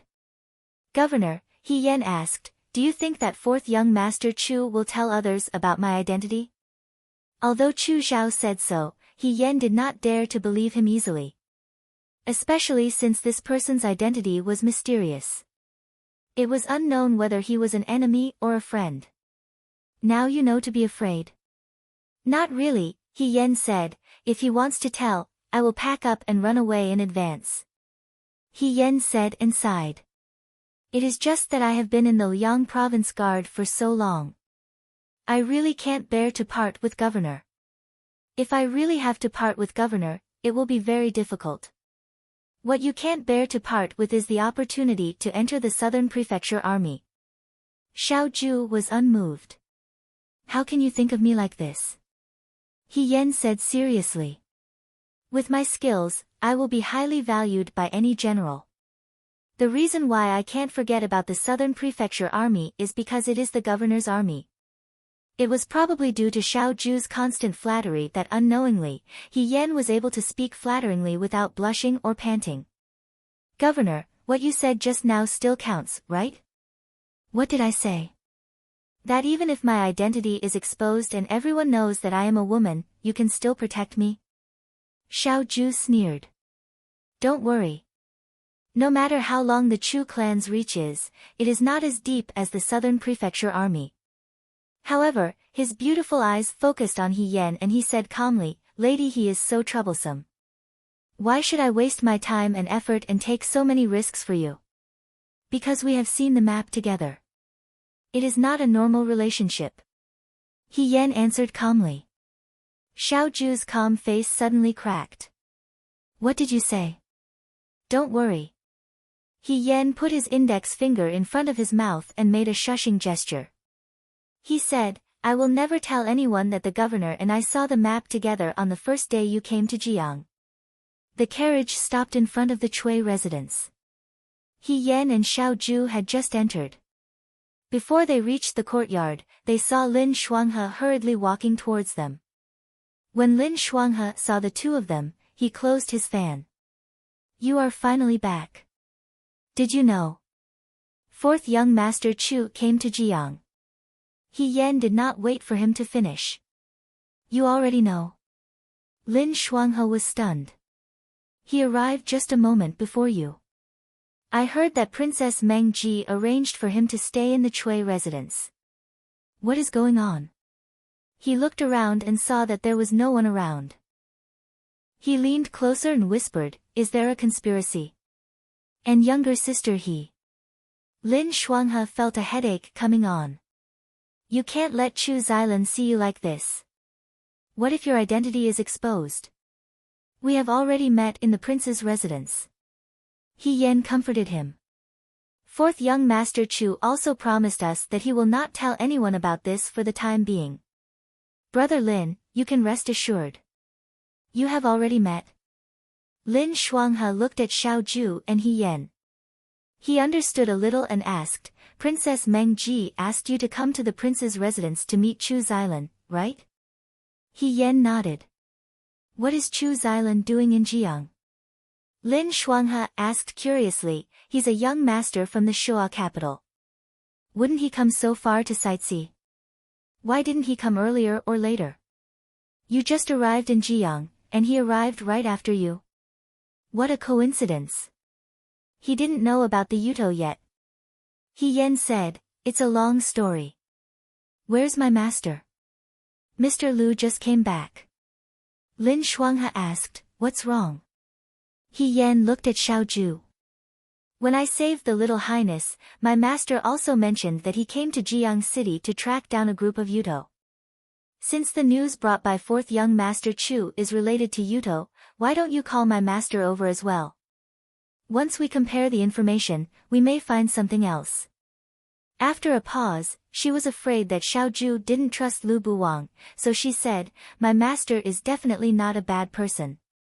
Commander-in-Chief, you can rest assured. Xiao Ju nodded slightly. Call Mr. Lu and let's talk in the room. In the courtyard, the manservant moved the things unloaded from the carriage into the room one by one. From clothes to food, even a mattress and incense, everything was there. These things were all prepared for Chu Zhao before he came to Jiang by eldest Miss Su. If it were anyone else, they would have been touched and gratified by such considerate preparations. Chu Zhao sat in the room and looked at the small table that was gradually filling up, but his expression didn't change. Ying Xiang walked over. Due to the terrain and rivers, the women of Jiang were born with deep eyebrows and were more beautiful. Even so, Ying Xiang was still the most eye-catching one among them. She walked to Chu Zhao with a tea tray, put down the teapot, and poured a cup of tea for Chu Zhao. She said softly, young master, the room has been tidied up. Chu Zhao nodded and looked outside the courtyard. The room that Cui Yuezhi arranged was not far away from Xiao Ju's room. Military Governor Xiao has just returned, Ying Xiang said. He entered the room with the swordsman in white and young Master Lin. Take it that they are talking together. As for what they were talking about, there was no doubt that it was related to him. However, he wouldn't take this matter to heart. Chu Zhao took a sip of tea and asked, do you know the whereabouts of Chai Anshi? Chapter 147. Do you know Chai Anshi's whereabouts? Ying Xiang shook her head. I heard that Princess Mengji is now sending people to search for Chai Anshi's whereabouts. Chu Zhao smiled carelessly. Xiao Huijin came to Jiang to find someone. After a pause, he asked the woman beside him, who is Lu Buwang? I've never heard of this person's name before. On the surface, he's military governor Zhao's master. Where did Xiao Huijin's master come from? Ying Xiang also nodded, but they seem to trust and value Mr. Lu very much. Chu Zhao put down the teacup in his hand. These are not important. The most important thing is to find Chai Anshi before Xiao Huijin. I understand, Ying Xiang said hesitantly after a moment, but how do you plan to treat Miss He? Although he had already heard from Chu Zhao that He Yan was a girl and his heart was already prepared, it was not until he saw He Yan's female body through the window that he felt it was real. It was really difficult to connect the petite and weak girl in front of her with the valiant and cold young man in her memory. Don't you think it's strange that Xiao Huijin has a woman with him? Chu Zhao smiled slightly. I really want to know how much he trusts this woman. Ying Xiang lowered her eyes and didn't speak. Niao niao steam rose from the tea in the teacup and quickly escaped into the air, leaving no trace behind. On the other side, the people in the room were sitting separately. This is the Yudo's military defense map. He Yan handed the scroll to Lu Buwang. The fourth young master of Count Shi Jin's mansion brought news that the Yuto will attack Jiang in a few days, but I don't know if it's true or not. Master, take a look at this military defense map. Is there any problem? Lu Buwang looked at it for a moment and put down the scroll in his hand. I don't know if this map is real or fake, but if Yuto really wants to attack Jiang, it will indeed start from the canal as depicted on the map. After all, the most important thing in Jiang City was this canal. Cutting off the canal meant cutting off the lifeline of the city. Mr. Lu, you once said that you were tracking Yuto to Jiang. Xiao Ju looked at Lu Buwang. Can you tell me the reason? Lu Buwang thought for a moment before saying, every year before and after the Water God Festival, I will go back to Jiang to take a look. This year, before they reached Jiang, they encountered a massacre outside Jiang City. Someone took advantage of the night to kill all the people in the village outside the city. He changed into the clothes of the people in the village and entered the city with a fake identity. One of the children who was lucky enough to escape told me about this. I originally thought that it was an enemy seeking revenge or killing people to rob money. However, when I was investigating, I found that these people weren't from Dawei. These Yuto disguised themselves as commoners and sneaked into the city. It's not something that can be done overnight. I can only find a few. I'm afraid that before this, many commoners outside the city have already been killed. There are also many disguised Yuto in Jiang City. Master, are you saying that many Yuto have already entered? He Yen asked. Lu Buwang said, yes, they have been planning for a long time. They were waiting for the Water God Festival to cause trouble and kidnap His Highness. However, their plan was disrupted by you, so they should soon take action again. Master Lu, do you mean that there will be a war in Jiang City soon? Lin Shuanghe said nervously, isn't it very unsafe here? Don't worry. He Yen comforted him. Princess Mengji once mentioned to us that she would evacuate the commoners from the city to a slightly safer place in the next few days.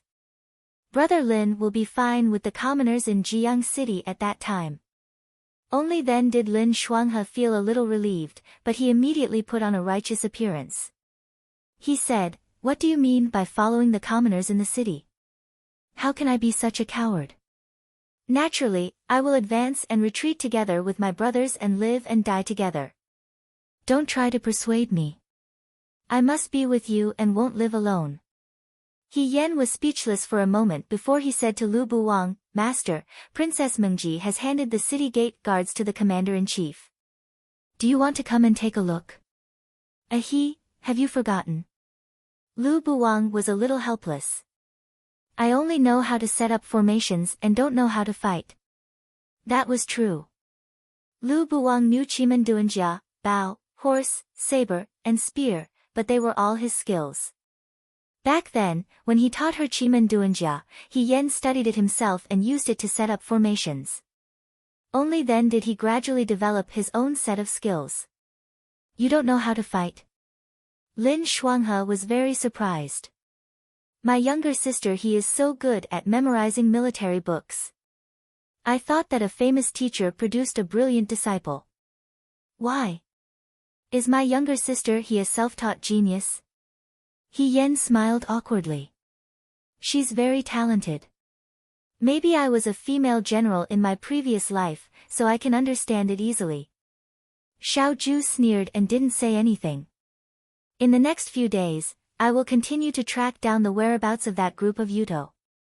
Lu Buwang said, if we find their heads, we may be able to solve a lot of problems.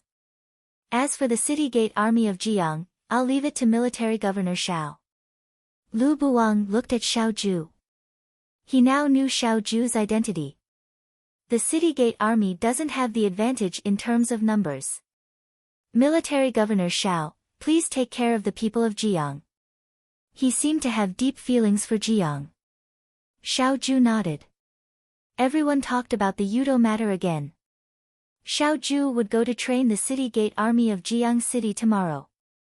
The time was very short, so it wasn't an easy task for him. Lu Buwang continued to track down the whereabouts of the Yuto. Lin Shuanghe didn't expect him to do anything, so he just needed to stay in the Chui mansion and wait for orders. As for He Yan, she became the most embarrassed one. She wanted to follow Xiao Ju to take a look at the city gate army, but Mu Hongjin didn't let her go. She didn't know if something would happen. She simply made another copy of the military defense map and planned to see if she could set up a new formation according to the terrain of Jiang overnight. If this military defense map was real, it would be twice the result with half the effort. If it was fake, she could find a loophole in it and wouldn't be fooled. After speaking, everyone was about to leave. As soon as they pushed the door open, they saw a beautiful maid standing under the tree in the courtyard outside the door. It was Chu Zhao's personal maid, Ying Xiang. She didn't know how long she had been standing here. When she saw everyone come out, she stepped forward and bowed to He Yan. "Miss He." He Yan returned the greeting. "Young master has something to say to Miss He," Ying Xiang said with a smile. "He's waiting in the front hall. Does Miss He have time?" He Yan looked back and saw Lin Shuanghe waving at her slightly, indicating that she shouldn't go. Xiao Ju looked calm, and no one could tell what she was thinking. Seeing this, Ying Xiang said with a smile, "Young master said that he might have some misunderstandings with Miss He before, so he wants to clarify things with Miss He in person. Last time, when we were in the Yangzhou Guards, he didn't have time to say goodbye to you and left without saying goodbye. It was very rude of him. He hopes that you won't take it to heart. Today, he'll take it as an apology." He Yan didn't take the small matter of leaving without saying goodbye to heart. There were so many things to do in the Yangzhou Guards, so he didn't have the time to pursue these trivial matters. He was the young master of Count Shi Jin's residence, yet he remembered it so clearly and spoke so politely. If she continued to be pretentious, it would seem that she didn't know what was good for her. Moreover, He Yan really wanted to know what identity Chu Zhao had now and what position he had come to the Yangzhou Guards. He also wanted to know whether the so-called dealing with Yuto was just an excuse or if he had other motives. Thinking of this, he cheerfully replied, "Okay." Lin Shuanghe's expression changed greatly. "Younger sister He. Thank you for your tolerance, young master." Ying Xiang was overjoyed. "Commander-in-Chief, I'll go take a look first," He Yan said to Xiao Ju. "You don't have to wait for me for dinner tonight." After saying this, he said goodbye to Lu Buwang. "Master, I'll leave first." Lin Shuanghe still wanted to say a few more words of advice, but He Yan had already left with Ying Xiang. "Then why did you frown when you went out with me, as if you had something on your mind?" He Yan couldn't help but laugh. "No, I was just thinking about the Yuto and was worried." After a moment of silence, Chu Zhao said, "Miss He, you don't have to worry. Her Highness will arrange everything. Besides, there's still Military Governor Xiao, isn't there? He wasn't stingy with his praise for Xiao Ju." He Yan wanted to test him, so she asked, "I thought that fourth young master Chu didn't get along with our governor." "Military Governor Xiao has some misunderstandings about me." Chu Zhao smiled. "However, his position is slightly different from mine. We're just working for different masters." He actually admitted it just like that. He Yan was a little surprised. "However, Military Governor Xiao and I are on the same page regarding the Yudo. Miss He, you don't have to worry." Chu Zhao said, "I'm a citizen of Dawei. Naturally, I don't want to see Dawei's rivers and mountains be invaded by foreign tribes." He Yan nodded. "That's natural. When the nest is overturned, no egg will remain unbroken. We should be united against foreign enemies. Is Miss He relieved after hearing what I said?" he asked. He Yan asked, "Why are you relieved?" "I won't hurt Military Governor Xiao." "Miss He, you don't have to be wary of me because of Military Governor Xiao." He Yan laughed dryly. "Fourth young master Chu, you're overthinking. I'm not wary of you." "Is that so?" Chu Zhao smiled a little sadly. "But ever since we met this time, you stopped calling me Brother Chu." You called me fourth young Master Chu. It sounds like you're deliberately drawing a line between us. That works too. He Yen said, it's nothing. If you don't think it's good, I can call you Brother Chu again. Then can I call you He? He Yen was stunned for a moment. The young man's smile was especially gentle, like a charming and harmless orchid blooming in the night. In the spring night of Jiang, his robes were fragrant, and his face was handsome. The passers-by couldn't help but glance at him. He was really eye-catching. It was hard to say anything harsh to such a good-looking and good-tempered person. He Yen hesitated for a moment and said, if you want to call me that, then just call me that. Chu Zhao's eyes flashed with a hint of a smile. He continued to walk along the riverbank with He Yen. He said, I haven't apologized to He for what happened before. That day, I made an appointment to drink with you at Mount Baiyue, but something came up at the last minute and I couldn't make it. The next day, I left early and didn't even have time to say goodbye to He. Later, when I thought of this in Shuajing, I felt very regretful. Brother Chu, you don't have to take such a small matter to heart, He Yen said. Moreover, you didn't do it on purpose. I'm not angry because of it. If it weren't for Chu Zhao, she wouldn't have gone to the foot of Mount Baiyue that night, and she wouldn't have waited for Xiao Ju. She also wouldn't have known that the person who saved her from the darkness on the mountaintop behind Yuhua Temple was Xiao Ju. Perhaps, this was a blessing in disguise. He didn't take it to heart because he is broad-minded. Chu Zhao smiled. But I can't pretend that this didn't happen. I must apologize to He. He looked forward. I'll give He something. He Yen was startled. What is it? Chu Zhao stretched out his hand. In the palm of his hand lay a small tassel. The tassel was decorated with a very delicate pomegranate flower carved from red jade. Below the tassel was a red tassel. Although it was small, it was very ingenious. Today, at the gate of the Wang Fu, I saw He wearing a long whip at his waist. Chu Zhao looked at her gently. I was lucky enough to obtain a flower tassel. But I don't know martial arts, and I don't have a weapon. It's a pity that it's with me. But this flower tassel is very compatible with He's long whip. Why don't He try it and see if it'll be better? He Yen subconsciously wanted to refuse, I can't accept a reward without any effort. Brother Chu, let's just forget about it. Besides, this thing doesn't look cheap. That red jade was small, and its color was translucent like the clouds. Who knew if it would be another several hundred gold? She always took things here and there and received small gifts there. Those who didn't know would think that she was really here to cheat. He calls me Brother Chu, which means that he treats me as a friend. It's very common for friends to give gifts. Moreover, he worries too much. This flower tassel isn't expensive, and this jade is fake. He doesn't have to feel burdened.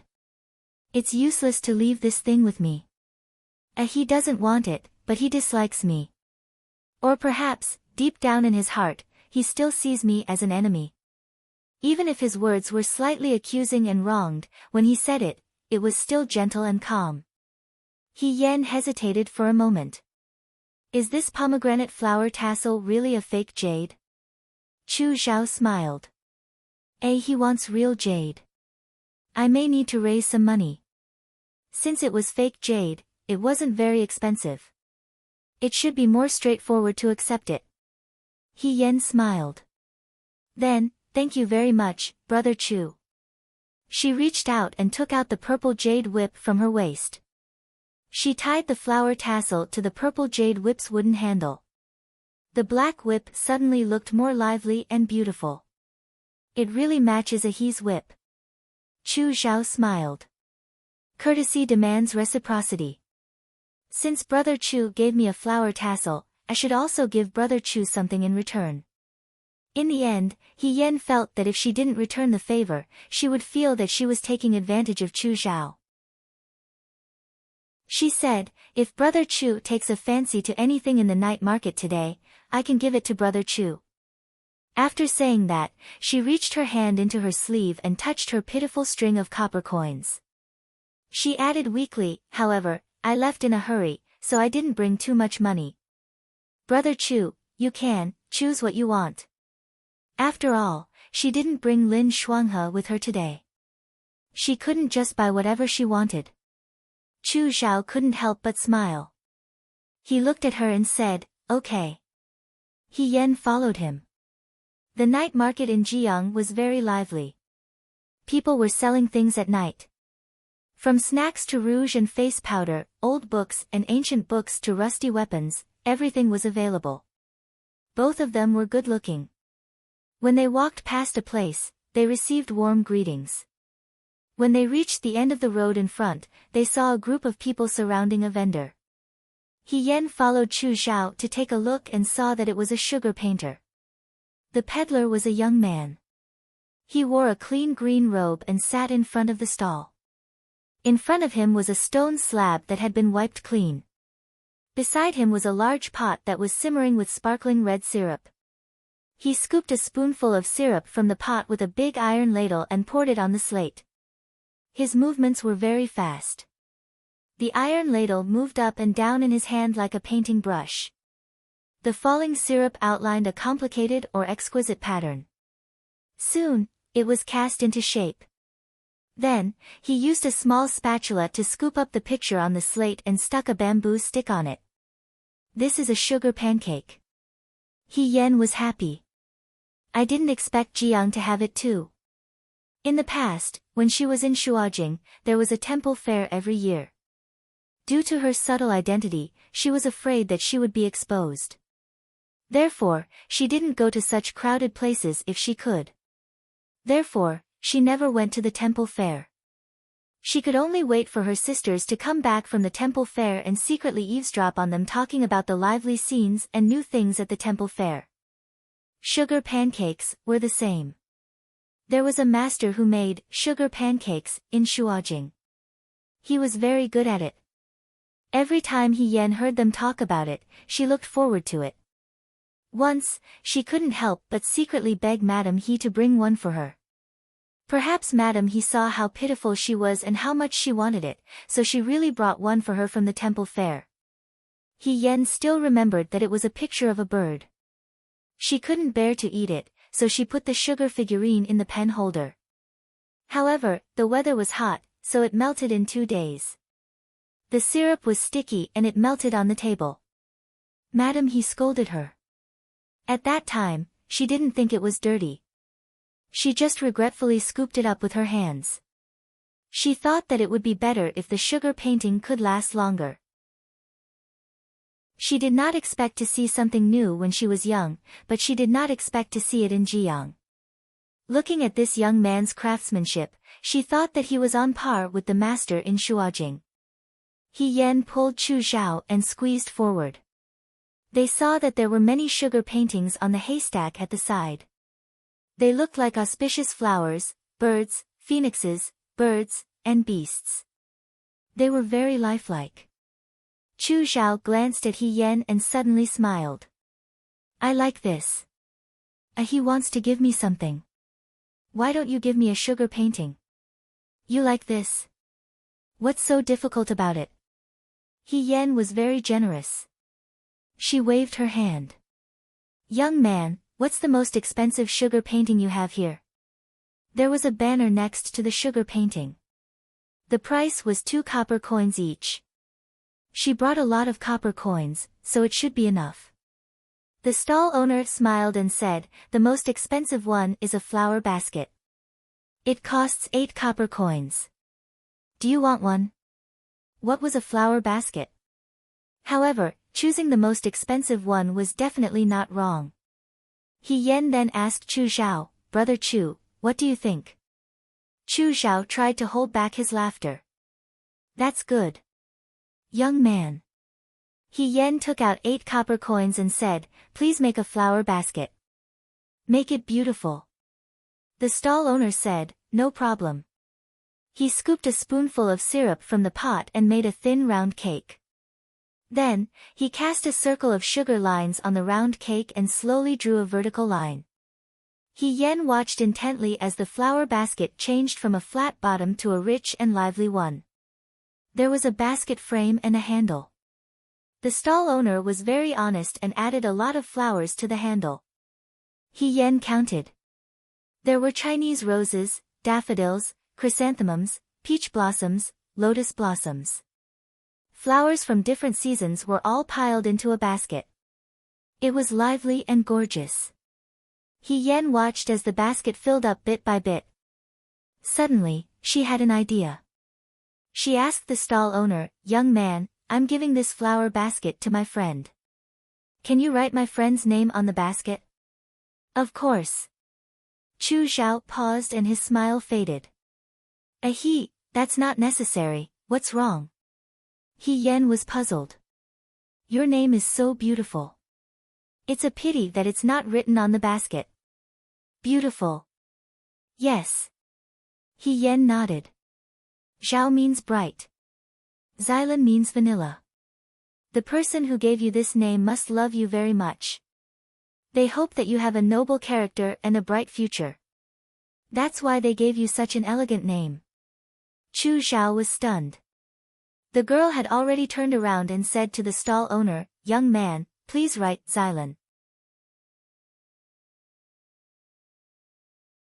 Chapter 148. On the way back, He Yen kept looking at the basket of flowers in Chu Xiao's hands. The flower basket looked very beautiful. The peddler wrote the two words, Xylan, with extra care. His words were elegant and refined, and when placed together with the various fragrances in the basket, they really brought out the best in each other. "Brother Chu, you must eat it as soon as you get back," He Yen said. "Otherwise, with the weather in Jiang, it will melt very quickly." She had also bought a qilin-shaped one for herself, but she had already finished it. "I've tasted it. It tastes good, and it's not too sweet." Chu Xiao smiled gently. "Thank you, He. I'll be very careful when I get back." He Yen was finally relieved. After they bought the sugar paintings, they walked back along the river bank. When there was nothing to talk about, He Yen occasionally asked Su Zhiheng about his visit. "Brother Chu, how was it when you went back to attend your friend's wedding? Was it very lively?"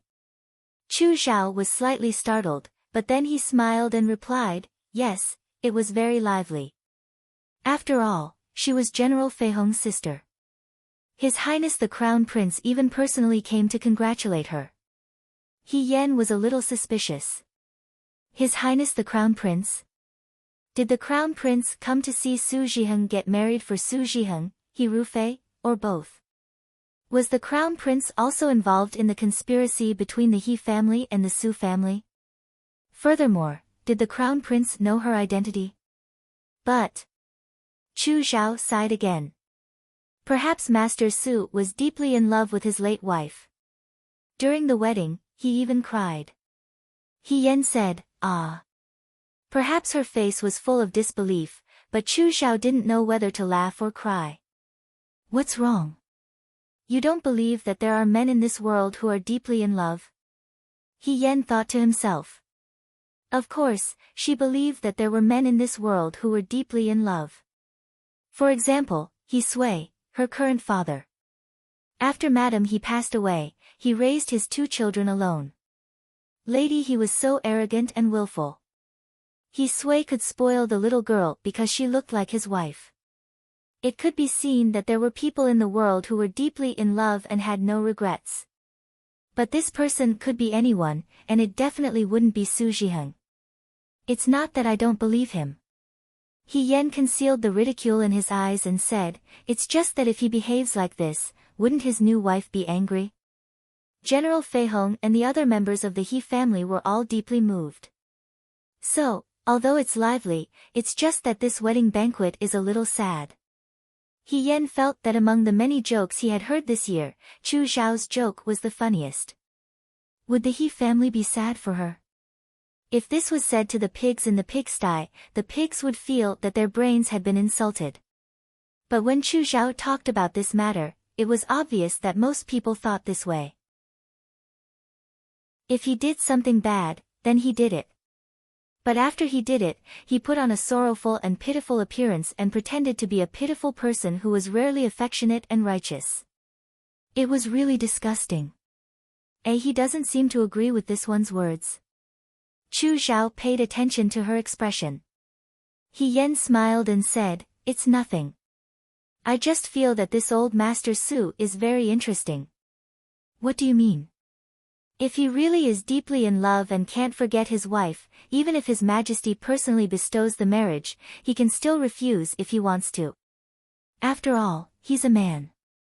He Yen lightly mocked, "If he's a woman, it's normal for her to be unable to decide her own marriage fate. Brother Chu, you've heard of young masters who snatch by force, you've heard of evil tyrants who force women into prostitution, and you've heard of beastly fathers who sell their daughters for glory. But have you ever heard of a woman who does this? From what Brother Chu said just now, that old Master Su is like a weak woman who was forced to get married. That newly married young Mistress Su is like an evil person who forced him to marry her. What does this mean? If he doesn't want to get married, no one can drag him to the wedding hall. If he doesn't want to consummate his marriage, could it be that young Mistress Su can still take him by force? If he still continues to be obsessed with his deceased wife, in the future, what will the new young Mistress Su do? I feel that it's not fair to that person. This friend of Brother Chu's is also a bit hypocritical." She spoke bluntly. He Xining was her younger sister from the same father and mother. Even though she hated the He family, He Xining had never done anything to her. He Yen couldn't love her, nor could he hate her. He could only treat her as a stranger. Any sane person who heard this would only think that Su Zhiheng was the one who was in the wrong. It wasn't enough to destroy one member of the He family. Now, he had to send in another victim. How cold-blooded and ridiculous. Chu Xiao was stunned for a moment. Then, he suddenly smiled and stopped walking. He cupped his hands and said to He Yen, "Is this one narrow-minded? Or is it that Brother He, as a woman, can stand in a woman's shoes and empathize? It's just that no one has ever thought of standing in their shoes. He is very different from ordinary women." He Yen looked at her and asked, "How is he different?" Chu Xiao continued to walk forward. His voice was still very gentle as he said, "Most women, even when faced with this kind of predicament, have long been numb and indifferent. They don't think as much as he does. He is thinking for them right now, but it's very likely that they're enjoying themselves and will blame you for meddling in other people's business." He Yen smiled and said, "Brother Chu's words sound a bit high and mighty." Chu Xiao's smile froze for a moment. "Why do you say that?"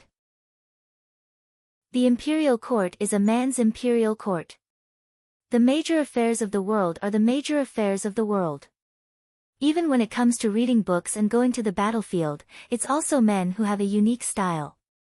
The world praises men as heroes, but at most, they praise women as beauties. It's really unreasonable. Men have taken advantage of the world, but in turn, they blame women for being numb and not wanting to make progress. If this isn't high and mighty, then what is it? Brother Chu thinks that I'm very different from ordinary women because I've read books, walked out of the house, and even rebelled against the orthodoxy and entered the army. There aren't many women like me in the world. But if you let those women be like me and see the snow of the Yangzhou Guard, the water of Jiang City, the long moon of the desert, and the rivers, seas, and mountains, do you think they'll be willing to be trapped in a house that's filled with jealousy? Do you think they'll still be complacent, numb, and ignorant?" He Yen smiled. At this moment, her smile carried a bit of ridicule. It was actually somewhat similar to Xiao Ju's. "I think the men in the world are worried about this point, so they've set up many ridiculous rules to bind women. They've used the 3 cardinal principles and 5 constant principles to break their wings. They've also used those groundless virtuous wives and beauties to judge them. The more ignorant they are, the more the men feel at ease. It's clearly their fault, but they still have to say, 'Look, women are shallow.' Because they also know that once a woman has the chance to choose, she'll definitely not be willing to become a vase in the backyard waiting for her husband to feed her. Those outstanding women will become generals, swordsmen, scholars, and aides. They'll compete with them for the glory of the world, and they won't necessarily win. The girl's eyes were clear and bright like the spring water in Jiang City. They were transparent and clear, and one could see them clearly. They were clean and translucent, as if they could reflect the most brilliant sunlight. Chu Xiao was momentarily stunned. He had always been eloquent and would never make the atmosphere awkward, but at this moment, he actually didn't know what to say. It was as if no matter what he said, he couldn't refute the person in front of him. It was clearly laughable, overconfident, and naive to the point that it made people feel annoyed. It was awe-inspiring righteousness, but it actually reflected a person's shadow. There was nowhere to hide in the darkness. He Yan also felt that it was unfair. Although pretending to be He Rufei brought a lot of pain to her life, at the same time, it also allowed her to see many things that women couldn't see in their entire lives. If she didn't pretend to be He Rufei, she wouldn't have known that compared to women, men could do so much more. If you were talented in literature, you could become a scholar with a stomach full of scriptures.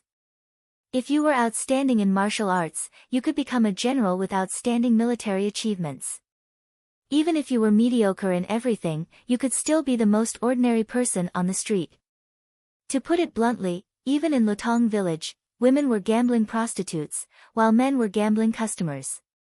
It was because she later became young Mistress Su, and had been both a man and a woman that she knew that the world treated men and women differently.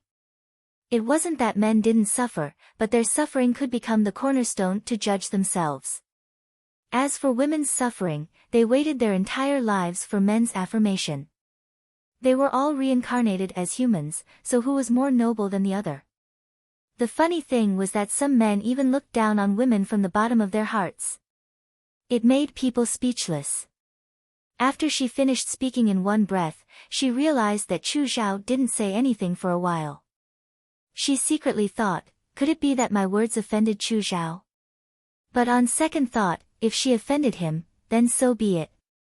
In any case, he didn't have the strength to truss a chicken. Even if he fought, he wouldn't be able to beat her. Brother Chu, what I said just now was a bit too impatient. He Yen said with a smile, I hope Brother Chu won't mind my lack of manners. I won't. Chu Xiao looked at her with a strange look in his eyes, his heart is admirable. Chu Xiao is ashamed of his inferiority. In the future, I won't say such nonsense like today.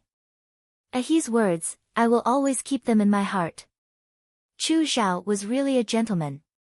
Just now, she had said a lot of things, but he was still very gentle like a spring breeze. He Yen smiled, then let's go quickly. Chu Xiao nodded and smiled in response. The two of them continued to walk on the road back to Chui Manor. He Yen lowered his head and secretly sighed in his heart. Chu Xiao and Xiao Ju were ultimately different. When dealing with women, they both thought that women were weak and couldn't protect themselves.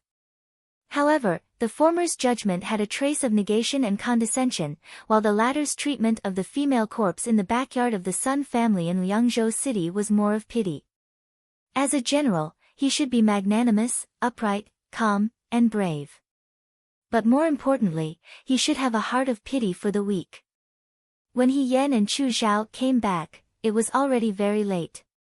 Chu Xiao's courtyard was a bit further away than He Yan's courtyard.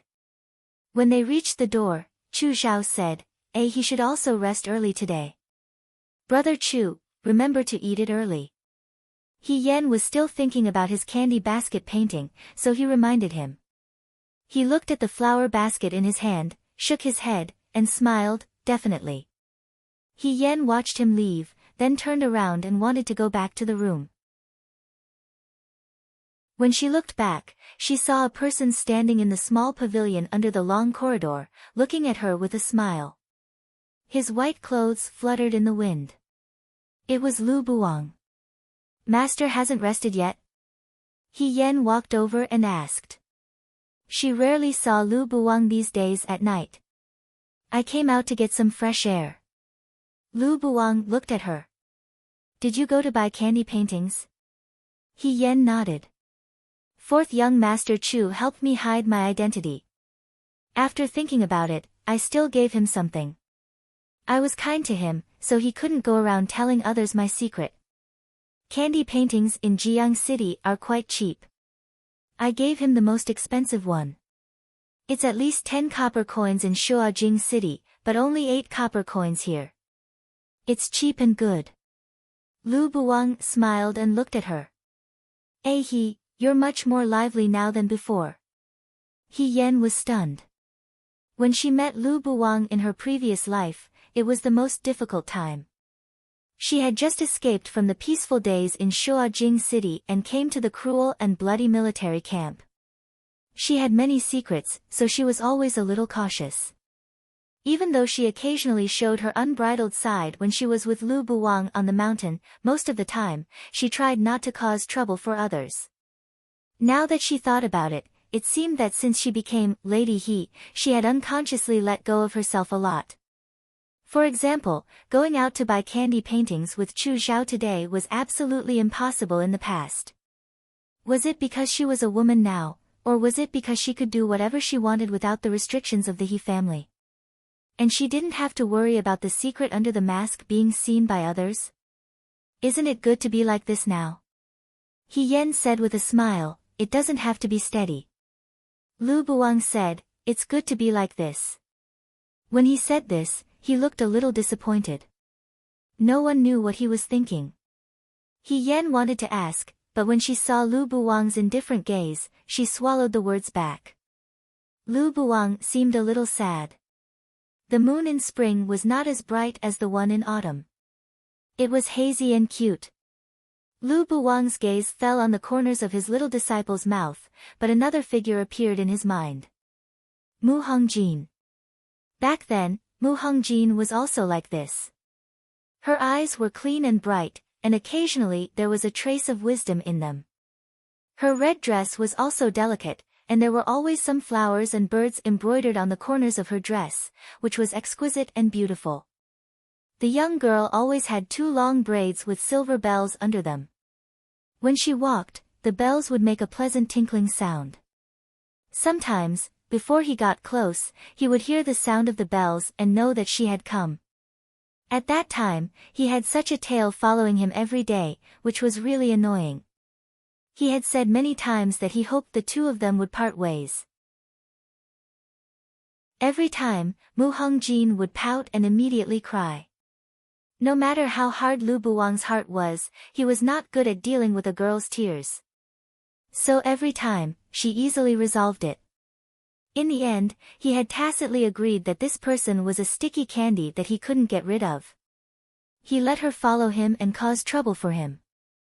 Mu Hongjin knew how to enjoy life. She had brought a lot of money, but in less than half a month, she squandered it all. At that time, Lu Buwang didn't know that Mu Hongjin was the beloved daughter of King Meng Ji, and he only despised her extravagant and lascivious life. She didn't care what Lu Buwang thought of her. She had so much money, and she insisted that he enjoy it with her.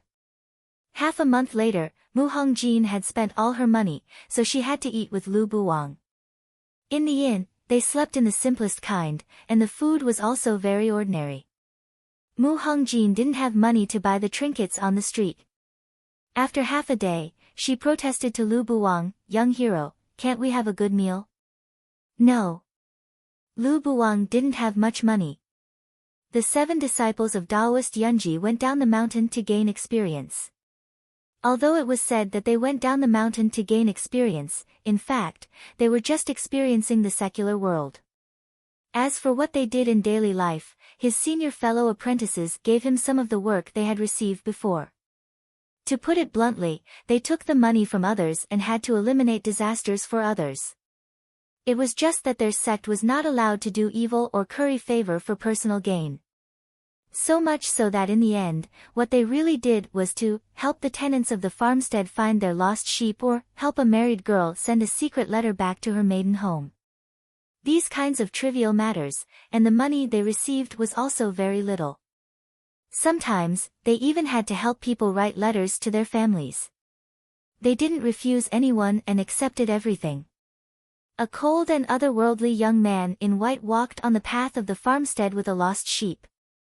The scene was a little funny.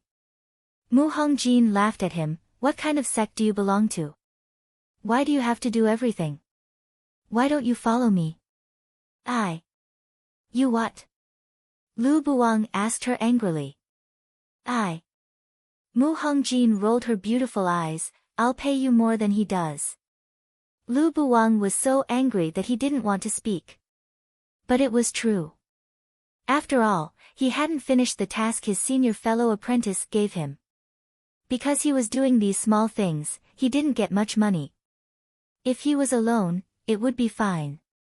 But now that Mu Hongjin was with him, he had spent all his money. One person had become two people. In meals. Life was so tight that he wished he could split a copper coin in half to spend it. It could be seen that Mu Hongjin was also trying her best to adapt to this rough life. She made a fuss for a few days, but when she saw that Lu Buwang was really a little angry, she didn't dare to say anything more. She honestly lived a simple life with Lu Buwang. But her habit of wanting to buy everything she saw in her bones still hadn't changed. Lu Buwang still remembered that one day, they met an old woman selling flowers beside a tea house outside Jiang City. There were 2 bamboo baskets and a carrying pole in front of the old woman, and the bamboo baskets were full of wild chrysanthemums. They were slender and lovely, light pink and white. They were also very cheap. They should have been picked directly from the foot of Qian Mountain. Mu Hongjin leaned over to take a look. Seeing this, the old woman said with a smile, "Young master, buy me a flower to wear." "No need." Okay. The two of them spoke at the same time. Lu Buwang gave Mu Hongjin a warning look, and Mu Hongjin pursed her lips aggrievedly. The old woman smiled, picked a flower from the bamboo basket, and gave it to Mu Hongjin. "You're pretty, so this flower is for you. Wear it on your head. It's very beautiful." Mu Hongjin took it happily. She said sweetly with a smile, "Thank you, Granny." In this case, Lu Buwang couldn't just leave, so he took out a copper coin from his sleeve and handed it to the old woman. No. The old woman looked at him with a smile. "The little girl is cute. I like her. Young master, just treat her better in the future." Lu Buwang turned his head. Mu Hongjin got the flower and put it on her ear happily. She asked Lu Buwang, "Is it beautiful?" Lu Buwang said uncomfortably, "It has nothing to do with me." Mu Hongjin glared at him, squatted down, and looked at the jewelry and cosmetics in the carrying pole. After a while, she picked up a silver bracelet and exclaimed, "This is beautiful." It was a very simple silver bracelet. It seemed to have been roughly polished by someone, and even the edges were not very smooth. On the edge of the bracelet, a circle of lifelike wild chrysanthemums was carved, so it looked fresh and lovely. "This is so beautiful," Mu Hongjin praised. "This is called a happy bracelet. It was carved by my husband and me together." The old woman said with a smile, "Give one to your sweetheart and wear it for the rest of your life." "Young master, why don't you buy one for me? It will last forever." "Did you hear that, young hero Lu?" Mu Hongjin begged, "Quickly give me one." Lu Buwang looked at her coldly, took the silver bracelet from her hand, and put it back into the carrying pole. Then, he said coldly to the old woman, "She's not my sweetheart." A trace of disappointment flashed through Mu Hongjin's eyes. In the end, she didn't take the silver bracelet again and muttered, "How do you know that I'm not your sweetheart?" "How do you know?" "Yes, how do I know?" The young man was proud and didn't understand that the joy of youth came quietly. By the time he understood, it had already become a calamity and there was no way to avoid it. Later, many years had passed. Lu Buwang often thought that if he had bought the silver bracelet in front of Mu Hongjin and put it on her hand that day, they wouldn't have come to that point. As the old woman said, they wouldn't have been separated for the rest of their lives. It was ridiculous that he also believed that strange forces and gods were predestined. The moonlight sprinkled on the ground, forming a layer of white frost. The bell in his memory gradually faded away, and only the wind in Jiang City that had been separated for many years fell in his ears. It was lonely and a little cold in his heart. Do you like Xiaoju? The unexpected voice interrupted He Yan's contemplation. He Yan turned his head in surprise. Lu Buwang retracted his gaze and looked at her with a knowing smile. He repeated again, He, do you like Xiaoju? No. He Yan subconsciously retorted. After a while, she asked again, Master, why do you say that? Haven't you noticed? Lu Buwang said lightly, when you're around him, you're very relaxed. You trust him more than you trust me. He Yan was stunned. Did she? Maybe she did. Whether it was in the previous life or this life, she might have many misunderstandings about Xiaoju's appearance in her heart. Whether he was indifferent or bad, she had never doubted that Xiaoju would hurt her from the beginning to the end. He Yan, who seemed to be careless about everything, always maintained a sense of vigilance in her heart.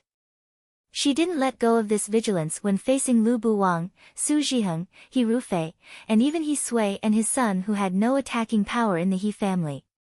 But she always trusted Xiaoju. It's not time or experience that makes you so relaxed now. It's him. Lu Buwang's voice was gentle. Do you still want to deny it? He Yan didn't speak. After a while, she raised her head and looked at the moon hanging on the roof. The moon was big and white, and its silver light sprinkled over the whole yard, gently watching the people in the night. Master, look at the moon in the sky. She said slowly, it can shine on the backyard of the rich and the ditch in the wilderness. But you can't catch it, right? I can't catch the moon, nor can I make the moon come for me, so I can just stand here and look at it from afar. Chapter 149. When He Yan returned to the room, the lights were still on. The two maidservants were lying on the side of the room, playing with a flower rope. When they saw He Yan, they quickly stood up and greeted, Madam. He Yan whispered, It's nothing. You can sleep. I'm going to rest. Is young master asleep? Cui Jiao shook her head, Young master has been reading. He Yan nodded, I know. You should rest early too. She pushed the door open and entered the room. Xiaoju was sitting at the table, flipping through a long scroll in his hand. He was only wearing his inner garment. The snow-white garment hung loosely on his shoulders, revealing his jade-like skin. His collarbone was thin and as beautiful as the moon. He Yan closed the door and walked to his side. Governor, he asked. Xiaoju only raised her eyes and glanced at her indifferently without saying a word. I thought you were asleep. He Yan removed the whip from her waist and hung it on the wall. The colorful tassel hanging from the handle of the whip swayed with her movements. The red pomegranate flower was even more exquisite and very eye-catching. Xiaoju's gaze fell on the colorful tassel. He Yan saw that Xiaoju was looking at it, so she took off the whip and handed it to him. What do you think? Commander, does it look good? This is a gift from 4th young master Chu. Chu Xilan is so generous. Xiaoju narrowed her eyes and said calmly, it's such an expensive gift. He doesn't think it's a waste to give it to you. Expensive? He Yan asked curiously. 4th young master Chu said that this pomegranate flower is fake jade and isn't worth much. I accepted it because he said so. Oh. He raised his eyebrows and said mockingly, he's very considerate. Is it really that expensive? He Yan was a little uneasy, then I'll return it to him tomorrow. If there were any unclean things in the future, such as money, it was better to be clear about it. Xiaoju said, just accept it. Don't you like him very much? He Yan was shocked. Do I like him? Why didn't she know? I didn't want to meddle in your business, but I still have to remind you. The young man's eyebrows were unbelievably handsome under the light. His eyes were dark and deep, with a hint of inexplicable coldness. Chu Xilan is Su Jingfu's son-in-law. If you don't want to die, stay away from him. Su Pingting was the apple of Su Jingfu's eye. She seemed to like Chu Xilan. Lin Shuanghe had told her about it before. But what did it have to do with her? Not to mention whether she liked Chu Xiao or not, Chu Xiao was such a refined and polite person. He would definitely not like a woman who sat cross-legged on the bed and practiced boxing. Xiao Ju was worried for nothing. Commander-in-Chief, I think you're too anxious about 4th young Master Chu.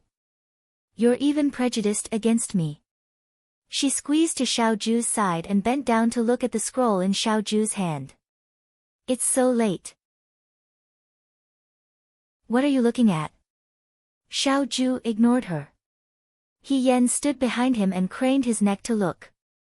After a while, he said, it's a military defense map. What do you think? Do you see any problems? The way you speak, Xiao Ju said calmly, makes it sound like you're the commander-in-chief. He Yen immediately withdrew his hand from his shoulder and moved a stool to sit beside him. He said, I'm just too concerned. The Yuto will soon know that Princess Meng Ji has been evacuating the citizens of Jiang City these past few days. Once the Yuto receive the news, they will soon mobilize their troops. He Yen had a headache. But there are too few soldiers in Jiang City. Since the Yuto dared to attack the city, they must have brought no less than 100,000 soldiers, 20,000 against 100,000. These 20,000 soldiers were the city gate guards who had not fought in many years. No matter how one looked at it, the situation was not very comforting. Weren't you a female general in your previous life? Xiao Ju leaned back in his chair and twitched the corner of his mouth. Tell me what to do. He Yen was stunned. What was this? He was obviously telling the truth, but it was treated as a lie. In the military defense map, they came from the water. He Yen said, since that's the case, we can only attack with water. After saying this, she carefully raised her eyes to look at Xiao Ju's expression. The young man's expression was as calm as ever. The wine sword hanging on the wall was sparkling like snow and was as cold as ice. Strangely enough, she and Xiao Ju had a life and death experience in the water. When it came to water, there was always a shadow in their hearts. The other was that their first battle was a water battle. To him, attacking with water was not a good memory. However, they were in Jiang City. No matter what, they could not avoid such a battle. He Yen suspected that she and Xiao Ju were fire spirits in their previous lives. They had such an ill-fated relationship with water. Tomorrow morning, I will go to the martial arts field to train the soldiers. Xiao Ju said, you should go too. Me? He Yen hesitated. I really want to go, but won't Princess Meng Ji be unhappy? In name, Xiao Ju was Dewei's right military commander. No one could train soldiers better than him. However, He Yen was only Xiao Ju's subordinate. Don't worry about her. Xiao Ju said, you should go with me. It was late at night. A man sat in front of the long table in the room and quietly looked at the basket of flowers on the table. The sugar paintings were red and sparkling under the warm light of the oil lamp. The flowers in the basket were dense and luxuriant. In front of the basket, there were 2 words written, Zilan. Upright and beautiful. A smiling voice seemed to ring in his ears. Zhao means light, while Zilan means vanilla. The person who gave you this name must have loved you very much and hoped that you would have a bright future. That's why they gave you such an elegant name. The person who gave him this name must have loved him very much. Chu Zhao never thought so. His mother was called Yu Runmei. She was the daughter of a small official in Qin County. She was as beautiful as a fairy. His memory was the same. She was a woman with impeccable features. She was beautiful, charming, and pitiful. In her delicate posture, there was a hint of innocence and nobility. He would never forget such a beauty even if he saw her once. Many men in Qin County wished to marry Yu Runmei, but Yu Runmei had taken a fancy to the equally handsome Shi Jinbo, Chu Linfeng, who came to Qin County to work. Even in Shuajing, Chu Linfeng was a rare handsome man. In addition, he was generous with his money and had been in the midst of women for so many years. He knew very well how to please people. Not long after, Yi Runmei secretly fell in love with this romantic and considerate young Master Chu. Not only did she fall in love with him, but she also spent a good night with him. However, in only 3 months, Chu Linfeng had to leave Qin County and return to Shuajing. Before leaving, Chu Linfeng told Yi Runmei that he would come back to marry her. At that time, Yi Runmei was immersed in her dream of waiting for her sweetheart to marry her. She didn't realize that other than knowing Chu Linfeng's name and where he lived in Shuajing, she knew nothing about him. After Chu Linfeng left, there was no more news about him. Not long after he left, Yi Runmei found out that she was pregnant. She was anxious and scared. She didn't dare to tell anyone. However, her belly grew bigger day by day. In the end, she couldn't hide it. Master Yi was furious. He asked Yi Runmei who the father of the child was. Yi Runmei didn't even know the father's true identity. How could she say it clearly? She could only cry non-stop. In the end, Master Yi had no choice but to call a doctor. He planned to abort the child in Yi Runmei's belly. After a year and a half, he would send Yi Runmei to get married. This matter would rot in her belly forever. Yi Runmei knew her father's plan and ran away that night. She didn't want to abort the child. She didn't know if it was because she missed Chu Linfeng or because of other reasons. Anyway, she ran away. Yi Runmei decided to go to Shuajing to find Chu Linfeng. She was a pregnant woman. How could she walk so far? However, because of her beauty, she met a merchant along the way. He took the initiative to help her and agreed to take her to Shuajing. Before they reached Shuajing, Yi Runmei gave birth. Chu Xiao was born at this time. After Chu Xiao was born, Yi Runmei's miserable days had just begun. The merchant wasn't a kind person. He liked Yi Runmei's beauty and wanted her to be his concubine. Yi Runmei refused and scratched the merchant. In anger, the merchant sold Yi Runmei to a brothel for 10 taels of silver. Chu Xiao was also sold. But when he heard that the person was called Chu Linfeng, was handsome, and was from Shuajing, his face gradually changed. Those who knew Chu Linfeng knew that he was a womanizer and was especially lecherous. It wasn't impossible for him to hook up with a woman from a small family when he was outside. But this matter wasn't done properly. In any case, she told the truth and let him give up. She didn't leave him in the same place and wait for so many years. Instead, it became an ill-fated relationship. My poor child. I don't know if he will have the chance to see his father in this life. Yi Runmei covered her face and cried. You have a child? The friend was shocked and asked, Can I see him? Yi Runmei let Chu Xiao out. Chu Xiao's nose and mouth were like Yi Runmei's, but his eyebrows and eyes were the same as Chu Linfeng's. They were gentle and affectionate. When he looked at people, he always seemed to have a gentle smile. If this face said that he was Chu Linfeng's son, no one would doubt it. The friend got up, said a few perfunctory words, and hurried out. Yi Runmei was very disappointed. When the friend returned to Shuajing, the first thing he did was to find Chu Linfeng at Count Shijin's residence and ask him if he had a brief relationship with a beauty many years ago in Qin County. Chu Linfeng thought for a long time and finally vaguely remembered that it was a very beautiful woman. Unfortunately, she was a little stupid and believed everything he said without a doubt. That woman is now living in a brothel, the friend said. She even gave birth to a son for you. I've seen that child. He looks very similar to you and is very beautiful. This was out of Chu Linfeng's expectations. Madame Chu was ugly and had never cared about his affairs outside.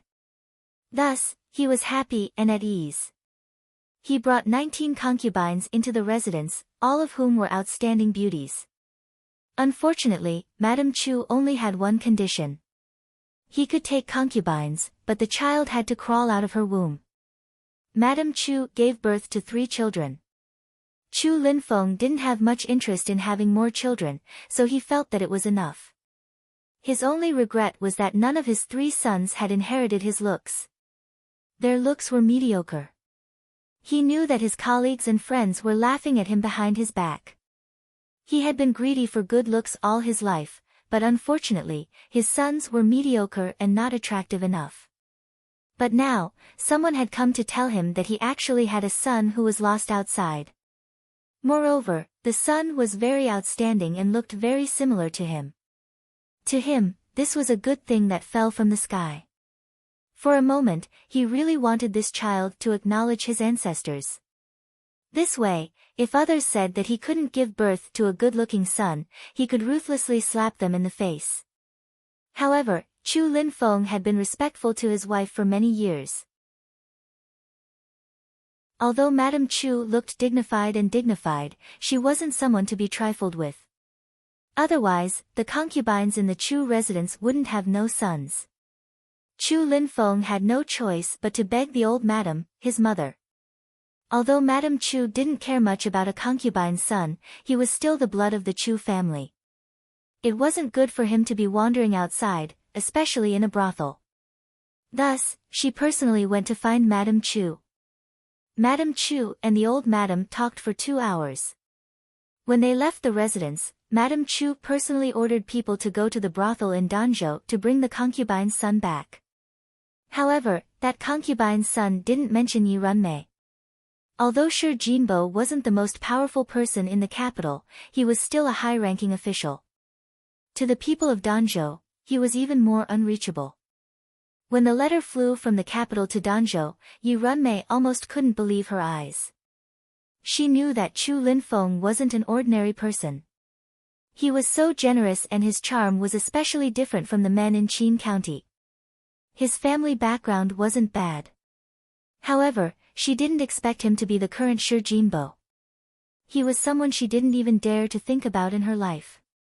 It was as if she had endured and planned for this moment for many years and finally reaped the sweet fruit. She hugged Chu Zhao and cried with joy. "Xilan, your father is here to pick us up. We can go home now." Chu Zhao quietly allowed the woman's emotional tears to fall on his neck. His young face was indifferent to his age. Go home. Who could be sure that this was just jumping from one fire pit to another?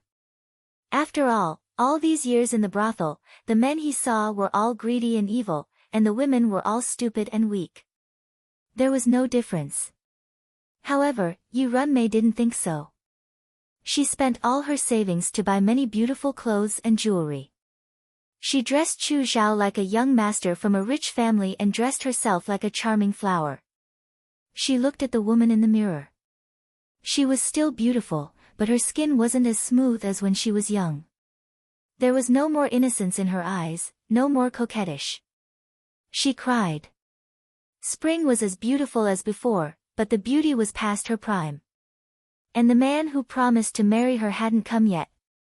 Yi Runmei thought that since Chu Linfeng was Shi Jinbo, he definitely wouldn't marry her, but it would be good to make her a concubine. Her son was also Shi Jinbo's son. She had been living a hard life in the brothel all these years.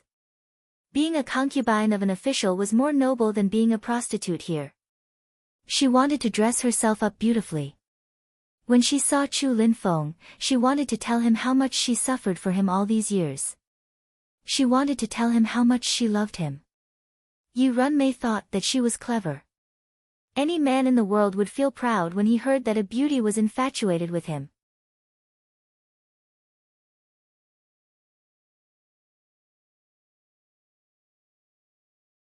Chapter 150. The next morning, He Yan and Xiao Zhu had an early breakfast and went to Jiang City's martial arts practice field to see the Jiang City's army. Lin Shuanghe didn't follow them and rested in the Cui mansion. Lu Buwang continued to track down the whereabouts of those Yuto and went out at the same time as He Yan and Xiao Zhu. There were many rivers in Jiang City, and the city was built on the water. The water cut the flat land into several large and small pieces, so it wasn't easy to find large open spaces. The martial arts practice field was built close to the prince's mansion for no other reason than that there was a large open space here. When He Yan and Xiao Zhu went over, they met Cui Yuezhi. When Cui Yuezhi saw the two of them, he smiled and cupped his hands, "Military Governor Xiao." As if he could see He Yan's surprise, Cui Yuezhi patted Xiao Zhu's shoulder with a smile. "Actually, I started to suspect you the second day you came to Jiang. Even my concubine could tell that you really don't look like anyone from the Cui family at all. How could you be my eldest brother's son? It's just that when I brought you into the prince's mansion, His Highness often called you in, so he must have known your identities long ago. Since His Highness has plans, I can only pretend to be stupid and not say anything." This Cui Yuezhi was quite smart. He chuckled, but there was a shrewd look in his eyes on his simple and honest face. "If His Highness thinks I'm stupid, then I'll be stupid. There's nothing wrong with being stupid." He Yan understood that Cui Yuezhi could become Mu Hongjin's confidant not only because he was brave, but also because he was Qing Mei's childhood sweetheart. It was because he was stupid at the right time. With such a simple and honest subordinate, of course, she had to trust him and put him in an important position. He was a very wise person. Cui Yuezhi looked at Xiao Zhu again. "His Highness told me that all the Jiang city's army will listen to Military Governor Zhao's command from today onwards." His expression became serious. "His Highness has already told me about the Yudo. I will do my best to cooperate with Military Governor Xiao. The citizens of Jiang City are still under the protection of Military Governor Xiao. Has Your Highness already begun to move the citizens of the city?" He Yan asked. "From today onwards, it's just that." Cui Yuezhi sighed. "It won't be easy. The citizens of the city were used to living here peacefully. When they received news that Jiang was in trouble and had to evacuate the city, they naturally panicked. The younger ones were still fine. Those who were sick, old, and had no one to take care of them could not leave. How could those who owned businesses and shops in the city be at ease to leave everything behind?" However, Cui Yuezhi perked up. "I've always heard that General Feng Yun is invincible on the battlefield. This Cui has long wanted to meet her. I didn't expect Military Governor Xiao to be so young and handsome." He was half envious and half amazed. How can there be such a person favored by the heavens in this world?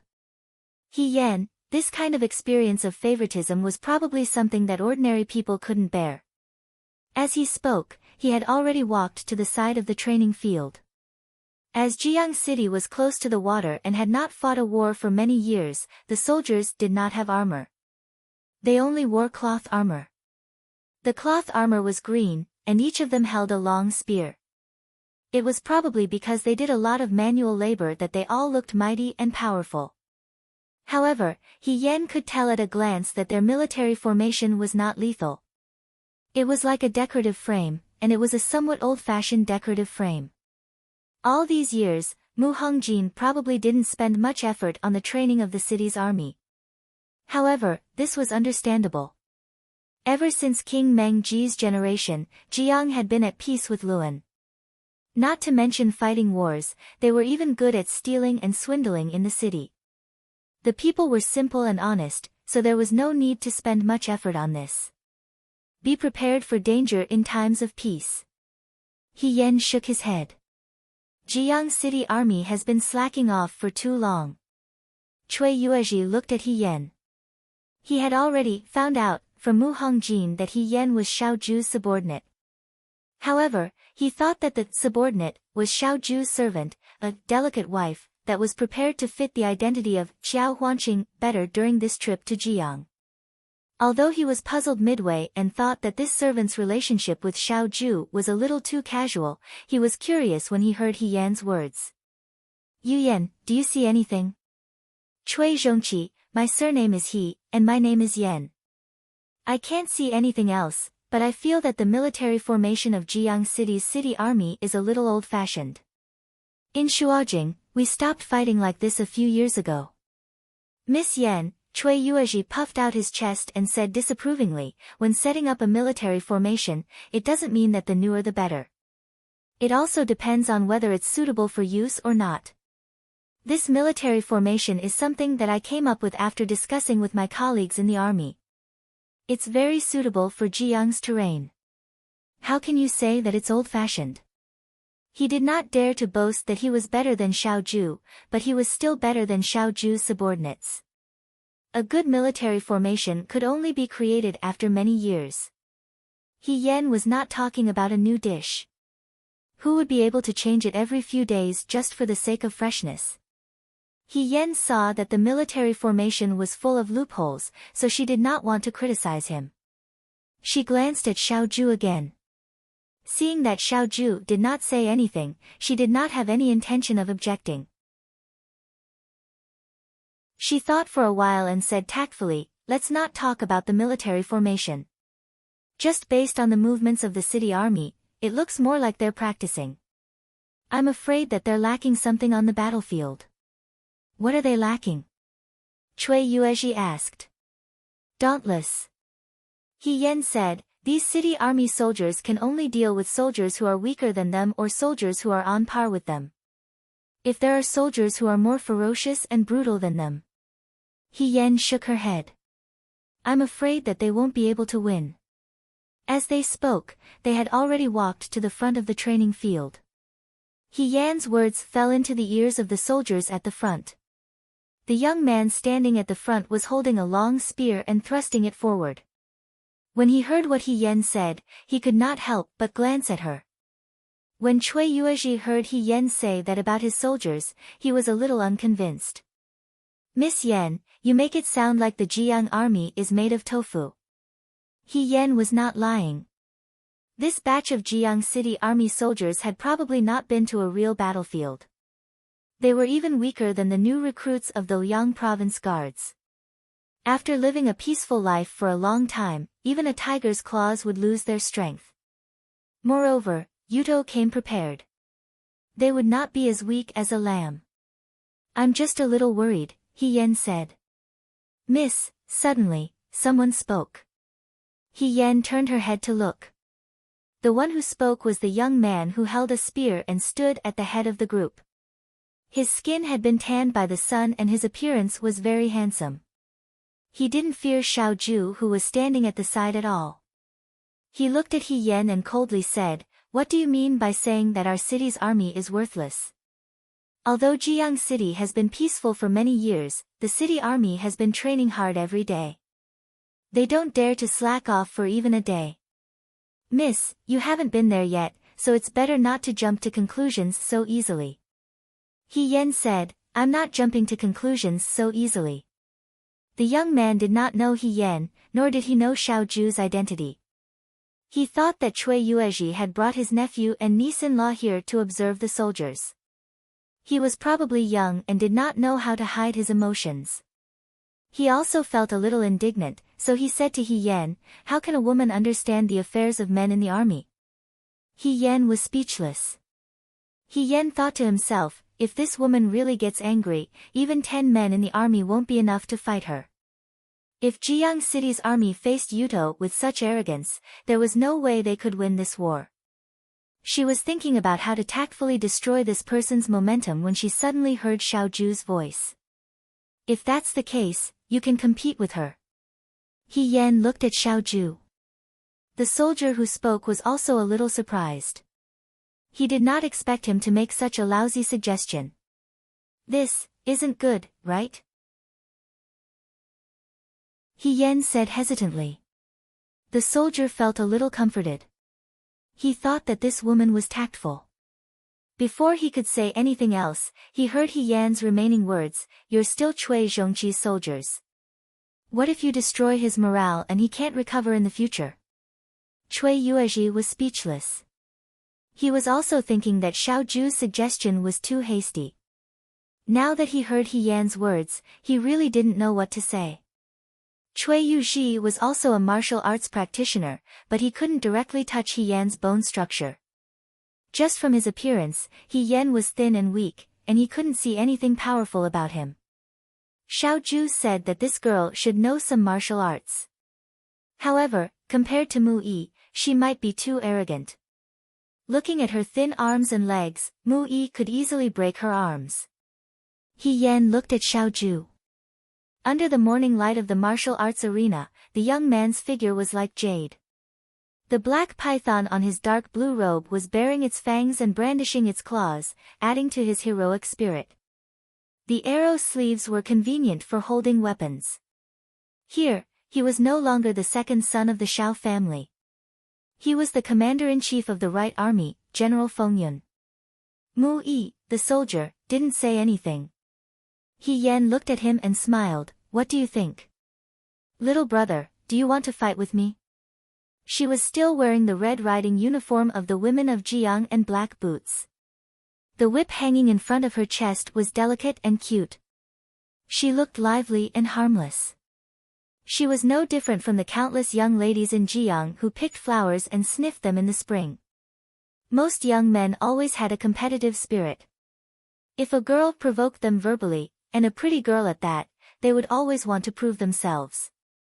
Mu Yi was the same. He thought that he had already given this girl a chance, but she didn't want to give up.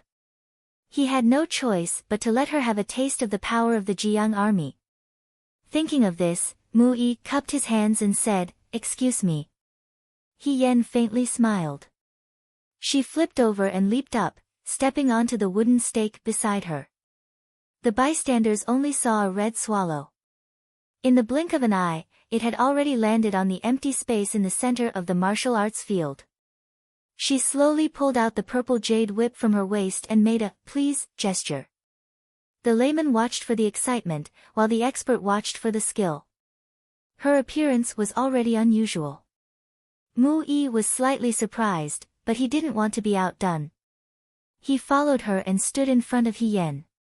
One man, one spear, one woman, and one whip. In the blink of an eye, they were entangled in a fight. The surrounding Jiang soldiers had already put down their spears and were staring at them intently. Each army had its own characteristics. For example, the South Mansion soldiers were orderly and serious, the Liangzhou guards were free and straightforward, and the Jiang soldiers were lively and lively.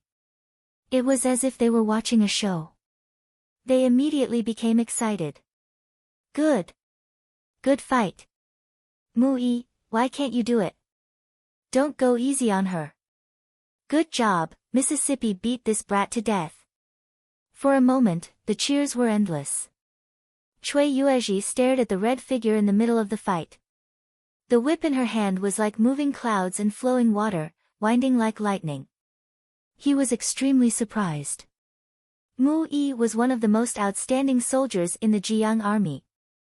Not to mention how good he was in the army, he was considered one of the best among the people here. However, even Mu Yi was at a disadvantage when facing He Yan. Others thought that Mu Yi was holding back because his opponent was a girl. However, Cui Yuezhi's eyes were sharp. He could tell at a glance that Mu Yi didn't stand a chance. The girl's whip was too fast, and her footwork was too fast. Mu Yi didn't have a chance to attack. If this continued, he would soon be defeated. Cui Yuezhi couldn't help but ask Xiao Ju, Military Governor Xiao, "Is Miss He really your subordinate?" He couldn't find a single subordinate like her in the Jiang army. It really made people jealous. "It's not unfair for your subordinate to lose to the number 1 Liangzhou guard," Xiao Ju said calmly. Number 1 Liangzhou guard? Cui Yuezhi didn't understand, but He Yan was a girl. Could it be that she had fought with the Liangzhou guard before? On the stage, Mu Yi was in a sorry state. Beads of sweat gradually seeped out of his forehead. The girl looked delicate, but her movements were swift and unparalleled. She predicted every move he made. Her movements were also fast, as if she didn't know fatigue. Most importantly, how could a girl have such great strength? With a crack, the whip struck the stone pile beside him. A corner of the stone pile was broken, and the flying gravel brushed past Mu Yi's face. Mu Yi couldn't believe his eyes. That was a stone pile. Normally, even a sword might not be able to break it, but she used a whip. Not only did the whip not break, but He Yan also looked relaxed. What kind of logic was this? Mu Yi naturally didn't know that when He Yan was in the Yangzhou Guard, the number of days she threw stone locks was counted in months. He Yan wasn't targeting anyone. In terms of strength, no one present was a match for her. While Mu Yi was thinking, a long whip was already in front of him. He was so shocked that he immediately used the spear in his hand to block it. There was a crack in the air, and the spear actually broke into 2 pieces. The surrounding Jiang army quieted down. They could only hear the girls' laughter echoing in the field. The last 3 strikes. The first strike told you not to look down on girls. Mu Yi was flustered. He grabbed the long broken spear and continued to block. Crack. There was another crack. The broken spear in his hand broke into pieces again. The strong girl tilted her head and sighed. The second strike is arrogant and conceited. It's a big taboo in battle. Mu Yi only had a spear head less than the length of a palm in his hand. He was defenseless for a moment. The third strike was already in front of him, and he couldn't dodge it. The third strike. Don't be afraid. I won't hurt you. When the long whip rushed in front of him, it mischievously curled up and landed in his hand, taking away the spearhead in his hand. When Mu Yi came back to his senses, the girl in the red dress was already playing with his iron spearhead. She walked over and patted his shoulder, returning the spearhead to him.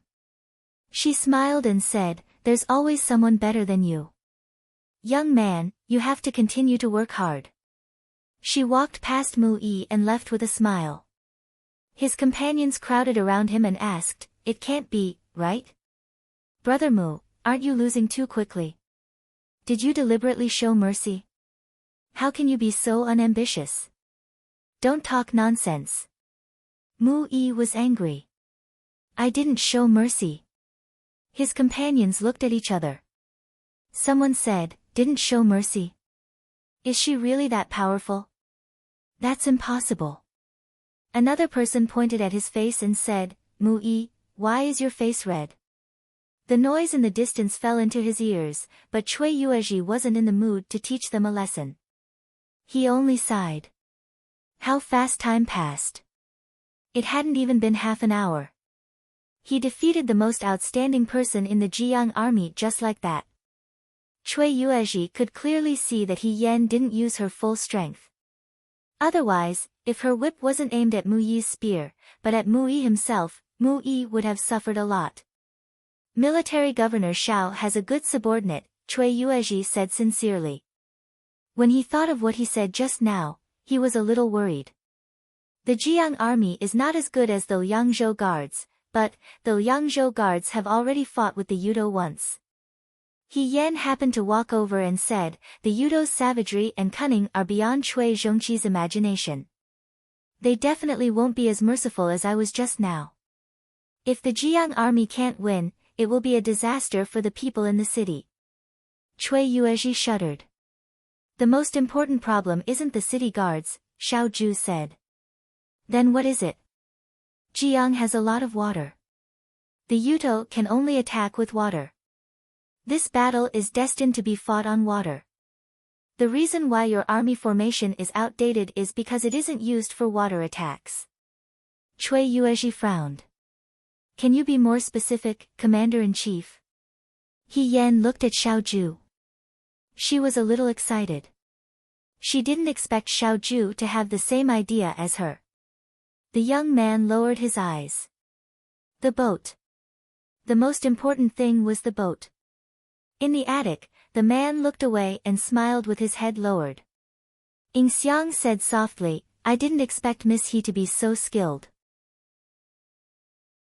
Although she already knew that He Yan was one of the best in the Yangzhou guards, she had never seen it with her own eyes. It was hard to imagine that the girl who fought with others in the training field was more dazzling than when she stood quietly as a woman. Although they were both beauties, Ying Xiang felt that He Yan's beauty was especially special among all the women in the world. However, because of this uniqueness, there weren't as many people who admired her as there were people who admired the beauty of the secular world.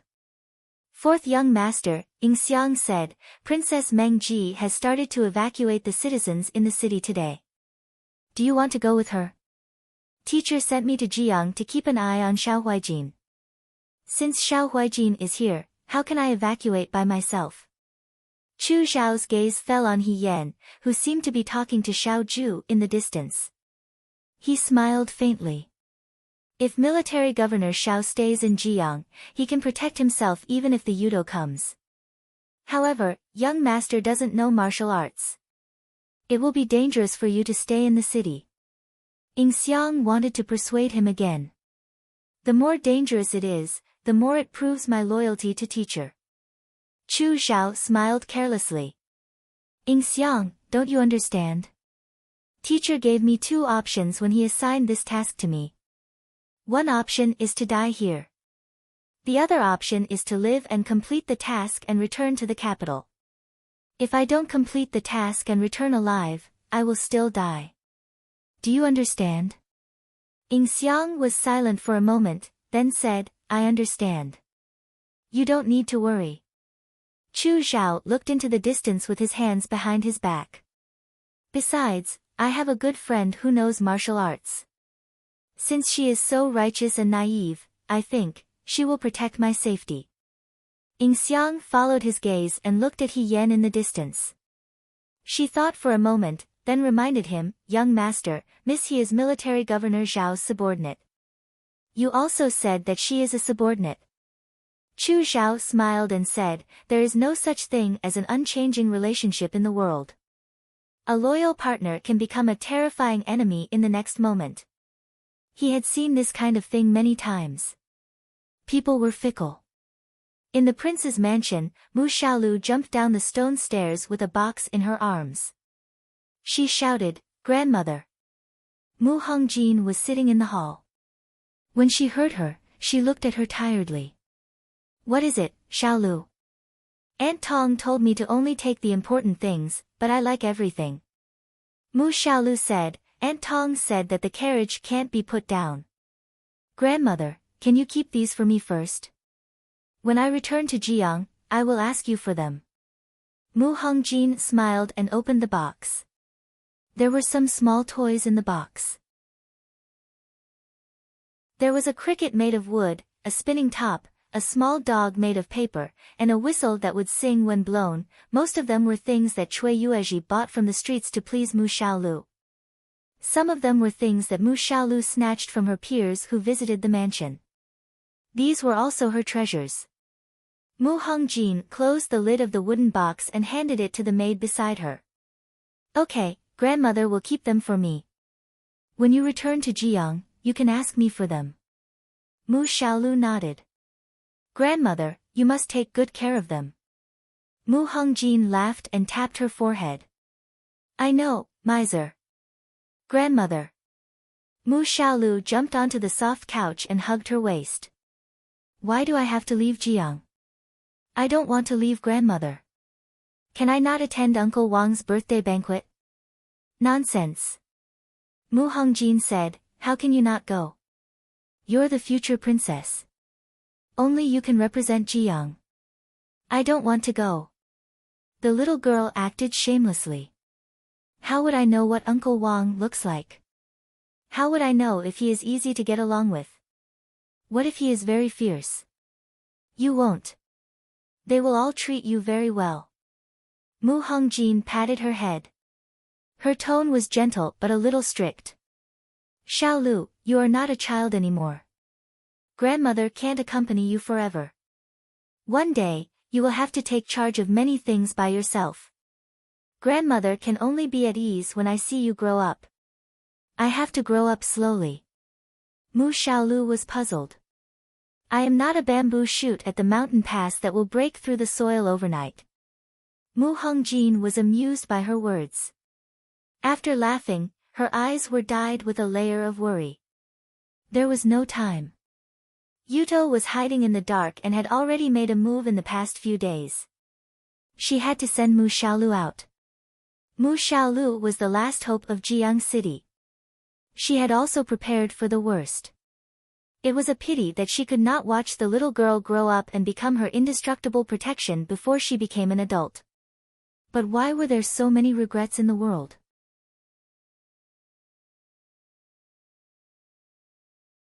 Chapter 151. Mu Xiaolu snuggled up to Mu Hongjin and chatted for a while before she was called away by Aunt Tong. The maid beside her helped Mu Hongjin to stand up. She took a few steps forward and walked to the painted wall with the murals. The hall was spacious and deserted. The only lively place was the painted wall. The market was crowded and the canal flowed. All the liveliness of Jiang City was painted on the wall. Everyone's faces were filled with joy and happiness. She hadn't seen this kind of liveliness for many years. After all, ever since she became the princess, the place she spent the most time in was this empty prince's mansion. Mu Xiaolu would be sent out of the city after today. The so-called Uncle Wang's birthday banquet was just a pretense. The vassals had not interacted with each other for many years.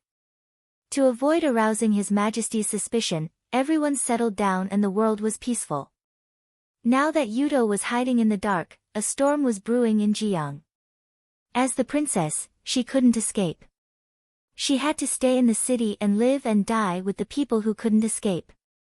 This was the Mu family's strength of character. However, Mu Xiaolu couldn't stay. She was Jiang's only hope. If the worst happened and only Mu Xiaolu survived, there was still hope. The lords have already ordered the evacuation of the people. The maid said softly, "Is your highness worried about the young highness?" Mu Hongjin smiled and shook her head, "I'm worried about Jiang City." The willow tree outside the window had long branches that were soaked in the green of spring. It stretched to the edge of the pond and created small ripples. The carps in the pond fought to be the first to peck at it. It was the same every spring. The only thing that changed was the people. When Mu Hongjin was young, she liked life outside the prince's mansion. As the youngest daughter of King Mengji, when her brother was still alive, she was pampered like the innocent pearl in the palms of all the wealthy families in Jiang. She lived a warm and lovely life. However, after her brother passed away when she was 16, her life changed.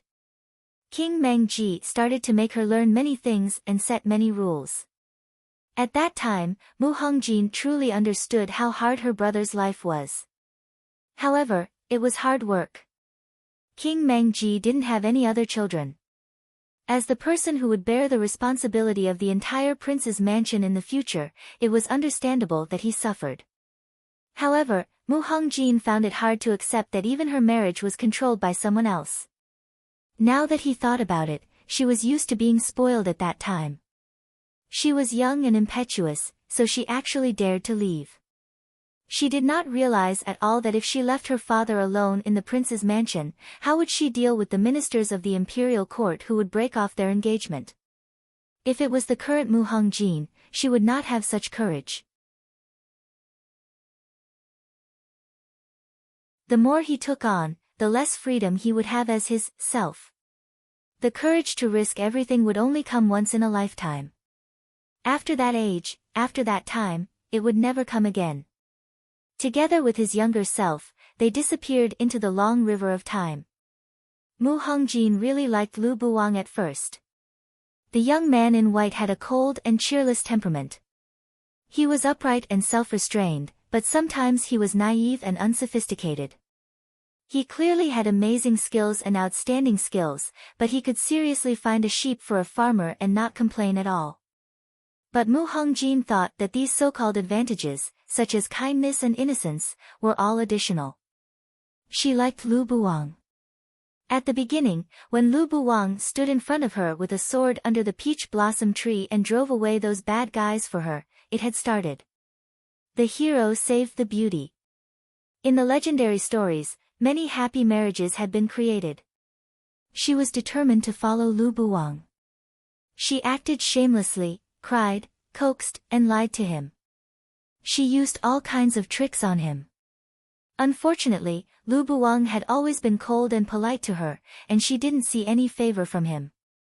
Mu Hongjin was a little discouraged, but on second thought, compared to others, Lu Buwang was already good to her. He earned little money, but when they ate in the restaurant, he would order a plate of apricot cake for her. When they lived in the inn, he would spend more money to add a thicker mattress for her. He put the money in a conspicuous place and turned a blind eye to her secretly taking some money to buy rouge. If it weren't for the fact that he didn't have a good impression of her, he wouldn't have tolerated her to this extent. Therefore, Mu Hongjin always felt that with one more step and a little more time, Lu Buwang would fall in love with her sooner or later. Until Lu Buwang's junior sister came down the mountain to find him. The junior sister was called Yushu. She was different from the shrewish women in Jiang. She looked so weak as if a gust of wind could blow her away. Her skin was as white as a porcelain doll, like a child under the goddess of mercy. She was ethereal and spoke softly, which made people feel tender affection for her. But Mu Hongjin could see a hint of hostility in the girl's eyes. At that time, she was careless and didn't realize anything. When she heard that Yushu was the daughter of Daoist Yunji, she specially came down the mountain because she was afraid that Lu Buwang couldn't deal with the worldly affairs at the foot of the mountain, so she came to help him. Therefore, she had a good impression of her and treated her as a younger sister. Mu Hongjin didn't think it was a bad thing that two people became three people. Yushu was always obedient. Unlike her, she never caused trouble for Lu Buwang. More than a month passed in a flash. When it was time for Lu Buwang to return to Qian Mountain, he originally planned to take Mu Hongjin up the mountain with him. But who knew that both inside and outside Jiang City were investigating the missing little highness? The officers and soldiers were checking one by one, even at the foot of Qian Mountain. Mu Hongjin couldn't go up Qian Mountain. She pulled Lu Buwang into the room, looked at him seriously, and said, "I can't go back with you." The young man thought that she was playing tricks again, so he asked, "Why?" "Let me tell you." Mu Hongjin hesitated for a moment and told him the truth. "I'm the daughter of King Mengji. I'm the person the officers and soldiers in and outside the city are looking for." Lu Buwang was stunned. "My father wants to marry me to the son of an imperial court official to stabilize his position as a vassal. I don't want to, so I escaped. I didn't expect to meet you. I've been very happy this month." Lu Buwang. She didn't call him young hero, but directly called him by his name. "I don't want to marry him, but I can't go up the mountain with you. What should I do?" The girl was no longer as lively and mischievous as before. She looked at him quietly with complete trust in her eyes. Perhaps, there was also a little unknowingly dependence. Lu Buwang didn't know what to say. Perhaps he had long noticed that Mu Hongjin's identity was unusual. A noble girl living in King Mengji's mansion was somewhat different from a girl from an ordinary family in Jiang City. Lu Buwang thought for a long time and said to her, "In that case, wait for me in this inn.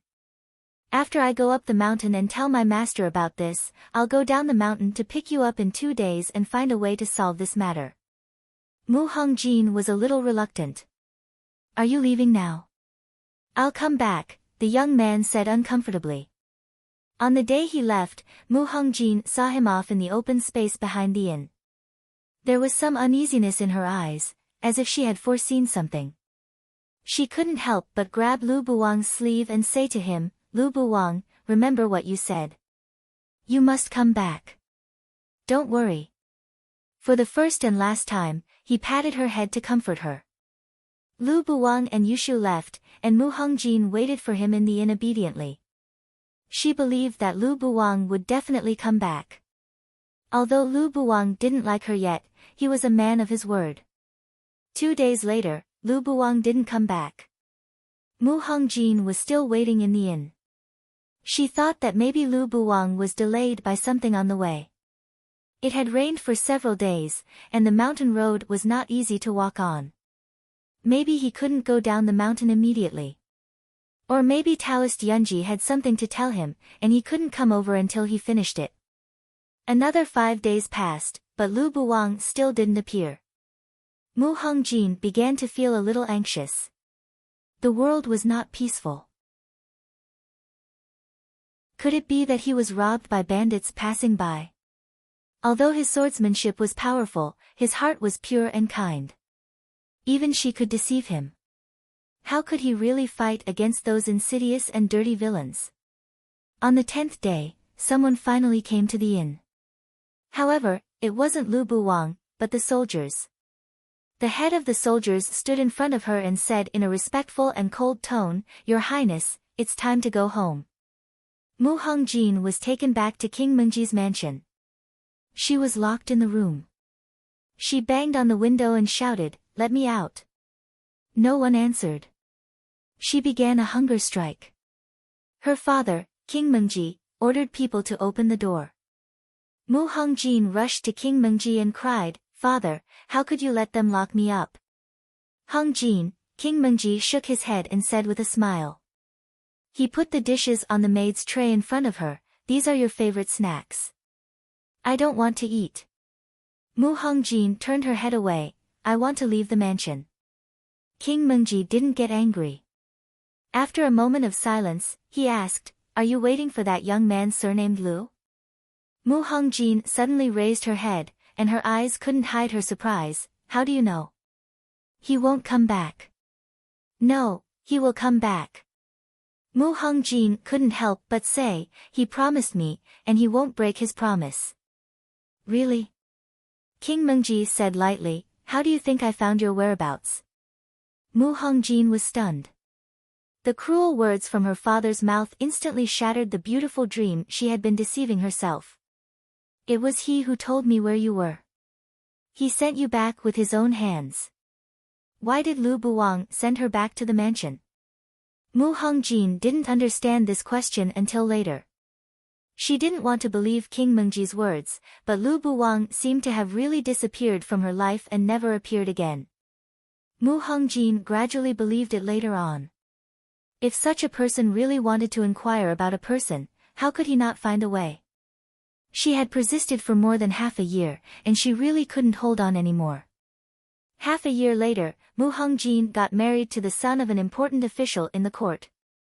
Although she was married, she was called Prince Wang. The position of Prince Wang was stable, but the heir she gave birth to still took the surname Mu. Prince Wang was not as bad as Mu Hongjin said before, but he was not very outstanding either. The two lived a respectful life. When her husband took a concubine, she gladly accepted it. She was not jealous or jealous. Prince Wang also had a sense of propriety and treated her with respect. In the eyes of outsiders, this was the most beautiful marriage in the blind and mute marriage. However, Mu Hongjin felt that her liveliness and vitality had long since disappeared on that spring day like an epiphyllum that bloomed quickly and withered quickly. She always felt that her heart was empty, and she didn't know what she wanted. Therefore, she could only spend more time on the official affairs in Jiang City. A red carp jumped out of the water and stirred up the spring water. After a while, its red tail touched the surface of the water and quickly disappeared. Mu Hongjin stared at the water in a daze. She told He Yen that Lu Buwang didn't come to the inn to fulfill their agreement, and the two of them never saw each other again. In fact, she lied. After that, she actually met Lu Buwang again, but that meeting was really not a pleasant one. It was the second year after she gave birth to the child. She took her youngest son and Prince Wang to the treasure temple in Jiang City to pray for blessings. The Buddha statue Niao Niao, and the sound of Sanskrit spread far and wide. She prayed for her youngest son to grow up safely and healthily. She prayed for good weather in Jiang City and for the people to be happy. After praying for blessings, when she was about to leave, she saw that there seemed to be someone peeping outside the temple. Mu Hongjin ordered someone to go over, and the guard caught a young woman and brought her over. Years had passed since they parted, but that woman was still as weak and obedient as when they first met. She looked at Mu Hongjin with some fear and panic in her eyes. Mu Hongjin was stunned. It was Yushu. She subconsciously wanted to look for Lu Buwang. Since Yushu was here, Lu Buwang might also be here. However, Yushu seemed to know what she was thinking and blurted out, "He's not here." Oh. Mu Hongjin looked at her and smiled meaningfully. Time would make a woman grow up quickly. Mu Hongjin was no longer the careless and silly girl who couldn't even distinguish her love rival. Of course, she understood where the hostility in the girl's eyes came from in the past, but Mu Hongjin had never regarded her as an opponent. She tilted her head, squatted down, and stared at Yushu's face with interest. "It doesn't matter if he's not here. After I catch you, he will naturally appear." Yushu's expression changed greatly. Mu Hongjin stood up with a cold expression. "Just say that a female assassin appeared in the temple and intended to assassinate me. The guard has already caught her." There was a red shadow at the corner of her eyes, which was exquisite and gorgeous. She was no longer the innocent girl with clear eyes. Mu Hongjin didn't return to the prince's mansion. She stayed in the temple and sent away all the guards and servants. She asked her husband to leave with her youngest son and waited for that person to appear alone. In the middle of the night, that person really appeared. After parting for many years, he seemed to have lost the innocence of his youth and became even more cold and unfamiliar. The first thing he said when he saw Mu Hongjin was not to ask her how she had been all these years, but to ask, "Where is Yushu?" He was emotionless, as if the two of them had always been unrelated strangers. Mu Hongjin lowered her head and wanted to laugh. She almost suspected that those days in the spring outside Jiang City were just her own imagination. She regarded Lu Buwang as a hero who suddenly appeared in her life, and Lu Buwang saw her as an accident that he didn't want to see. In prison. Her voice was also cold. Lu Buwang looked at her. He had changed a lot, and she was so unfamiliar with him. The girl in his memory was completely different from the girl in front of him, who was wearing a red robe and a golden crown and had a cold and arrogant expression. "It's impossible for Yushu to assassinate you." "Why not?" Mu Hongjin laughed sarcastically. "You can't judge a book by its cover. Besides, I don't know her. Let her go." Lu Buwang said, "Catch me." The way he looked at her was cold and emotionless, and there was no longer the helpless doting or annoying concession in the past. There was only the calmness of a stranger, and perhaps a little disgust for the bigwigs. How ridiculous. Why? Mu Hongjin took a step forward and just looked into his eyes. "She's just your junior sister. Why are you so protective of her? Do you like her?" She was just testing him. Mu Hongjin didn't know what she was expecting. Perhaps, she was expecting him to deny it quickly, then look at her and say, "You're the only one in my heart." What a vulgar scene. Mu Hongjin would spit in disgust when she saw it in the past, but now, she was looking forward to hearing it from his mouth. Unfortunately, a story was a story, and a legend was a fictional story. The love and infatuation in the world only increased resentment in the end.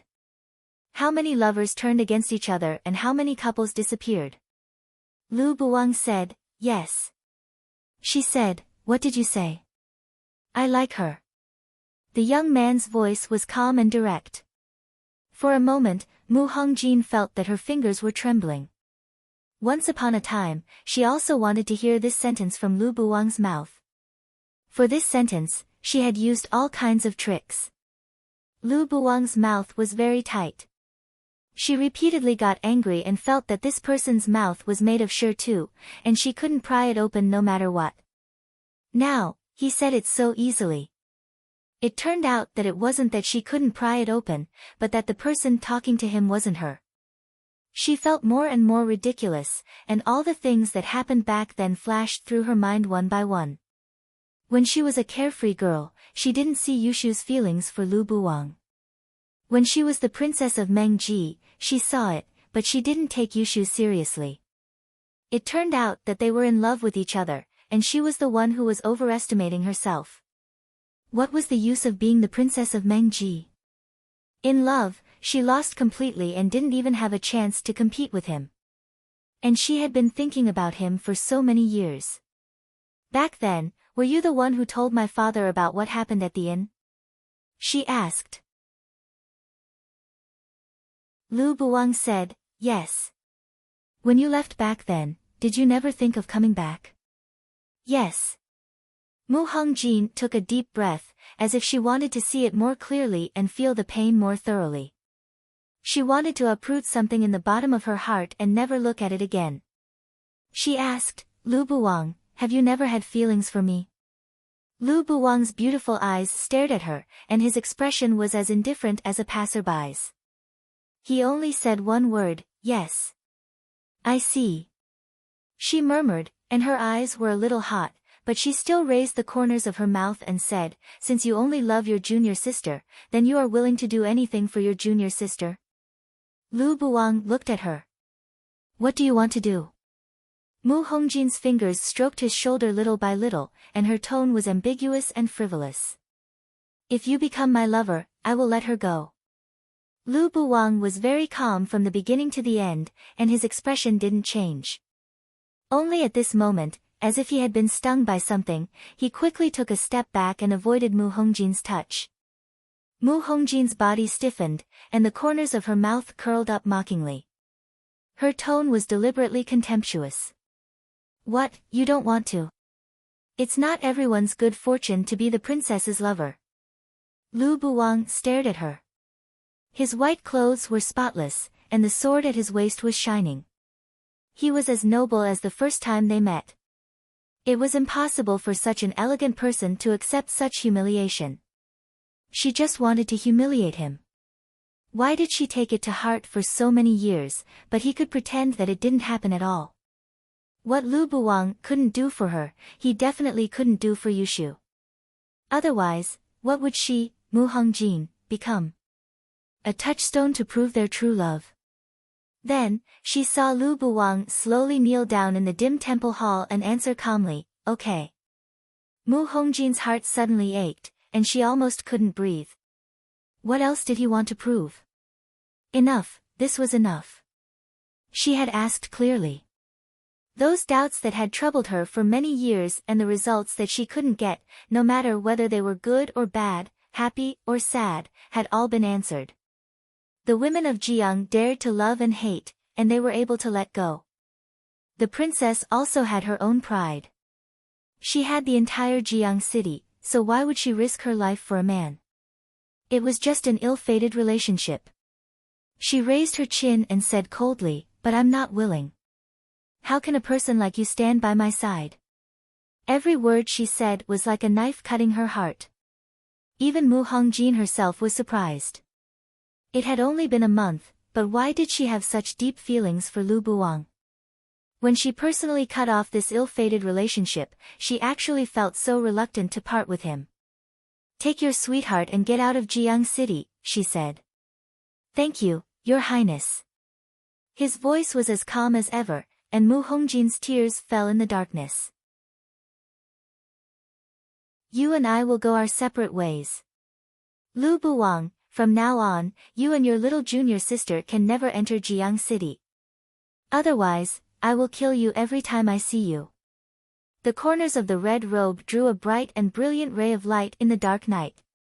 It was like a clear boundary, indicating that the two of them would have nothing to do with each other from now on. It was also like the petals under the peach blossom tree when they first met. They spread all over the ground, dazzling people and making them lose themselves in spring dreams, unwilling to wake up. But there was always a time when one would wake up from a dream. She let Yushu go and returned to the prince's mansion, as if nothing had happened. She and the prince's husband were still in harmony, and the years were peaceful. However, even though they were married, it was still hard to calm down. A few years later, Prince Mengji passed away. Mu Hongjin gradually began to get busy. A few years later, the prince's husband also passed away, so she spent all her energy on her youngest son. Later, her son also passed away, leaving only Mu Xiaolu and her to rely on each other. Mu Xiaolu was very much like her when she was young. So she always doted on Mu Xiaolu, just like how her father doted on her when her brother was still alive. Mu Hongjin knew very well that once she took the position of the princess, the bright little girl who would sneak out of the mansion to play secretly would disappear one day. So before she disappeared, she wanted to take care of her and keep her alive for a while longer. She hoped that Mu Xiaolu could have her own story, and not be like her, who had wasted many years in vain in someone else's story. The apricot flowers on the branches bloomed in a lively and dense manner. The girls in the garden mistakenly entered the depths of the forest flowers and had a long and beautiful dream. This beautiful dream contained both happiness and sadness, but in the blink of an eye, it seemed like a lifetime had passed. Her spring day had died a long time ago. Perhaps it had never come. You're tuning into the Blissful Bookshelf YouTube channel. We're so grateful for your support, and don't forget to subscribe to join us on this incredible journey through captivating stories. Your generosity through donations truly makes a world of difference, as it's the primary source of revenue that allows me to expand and enhance this channel for you. Thank you from the bottom of my heart for being a part of this adventure.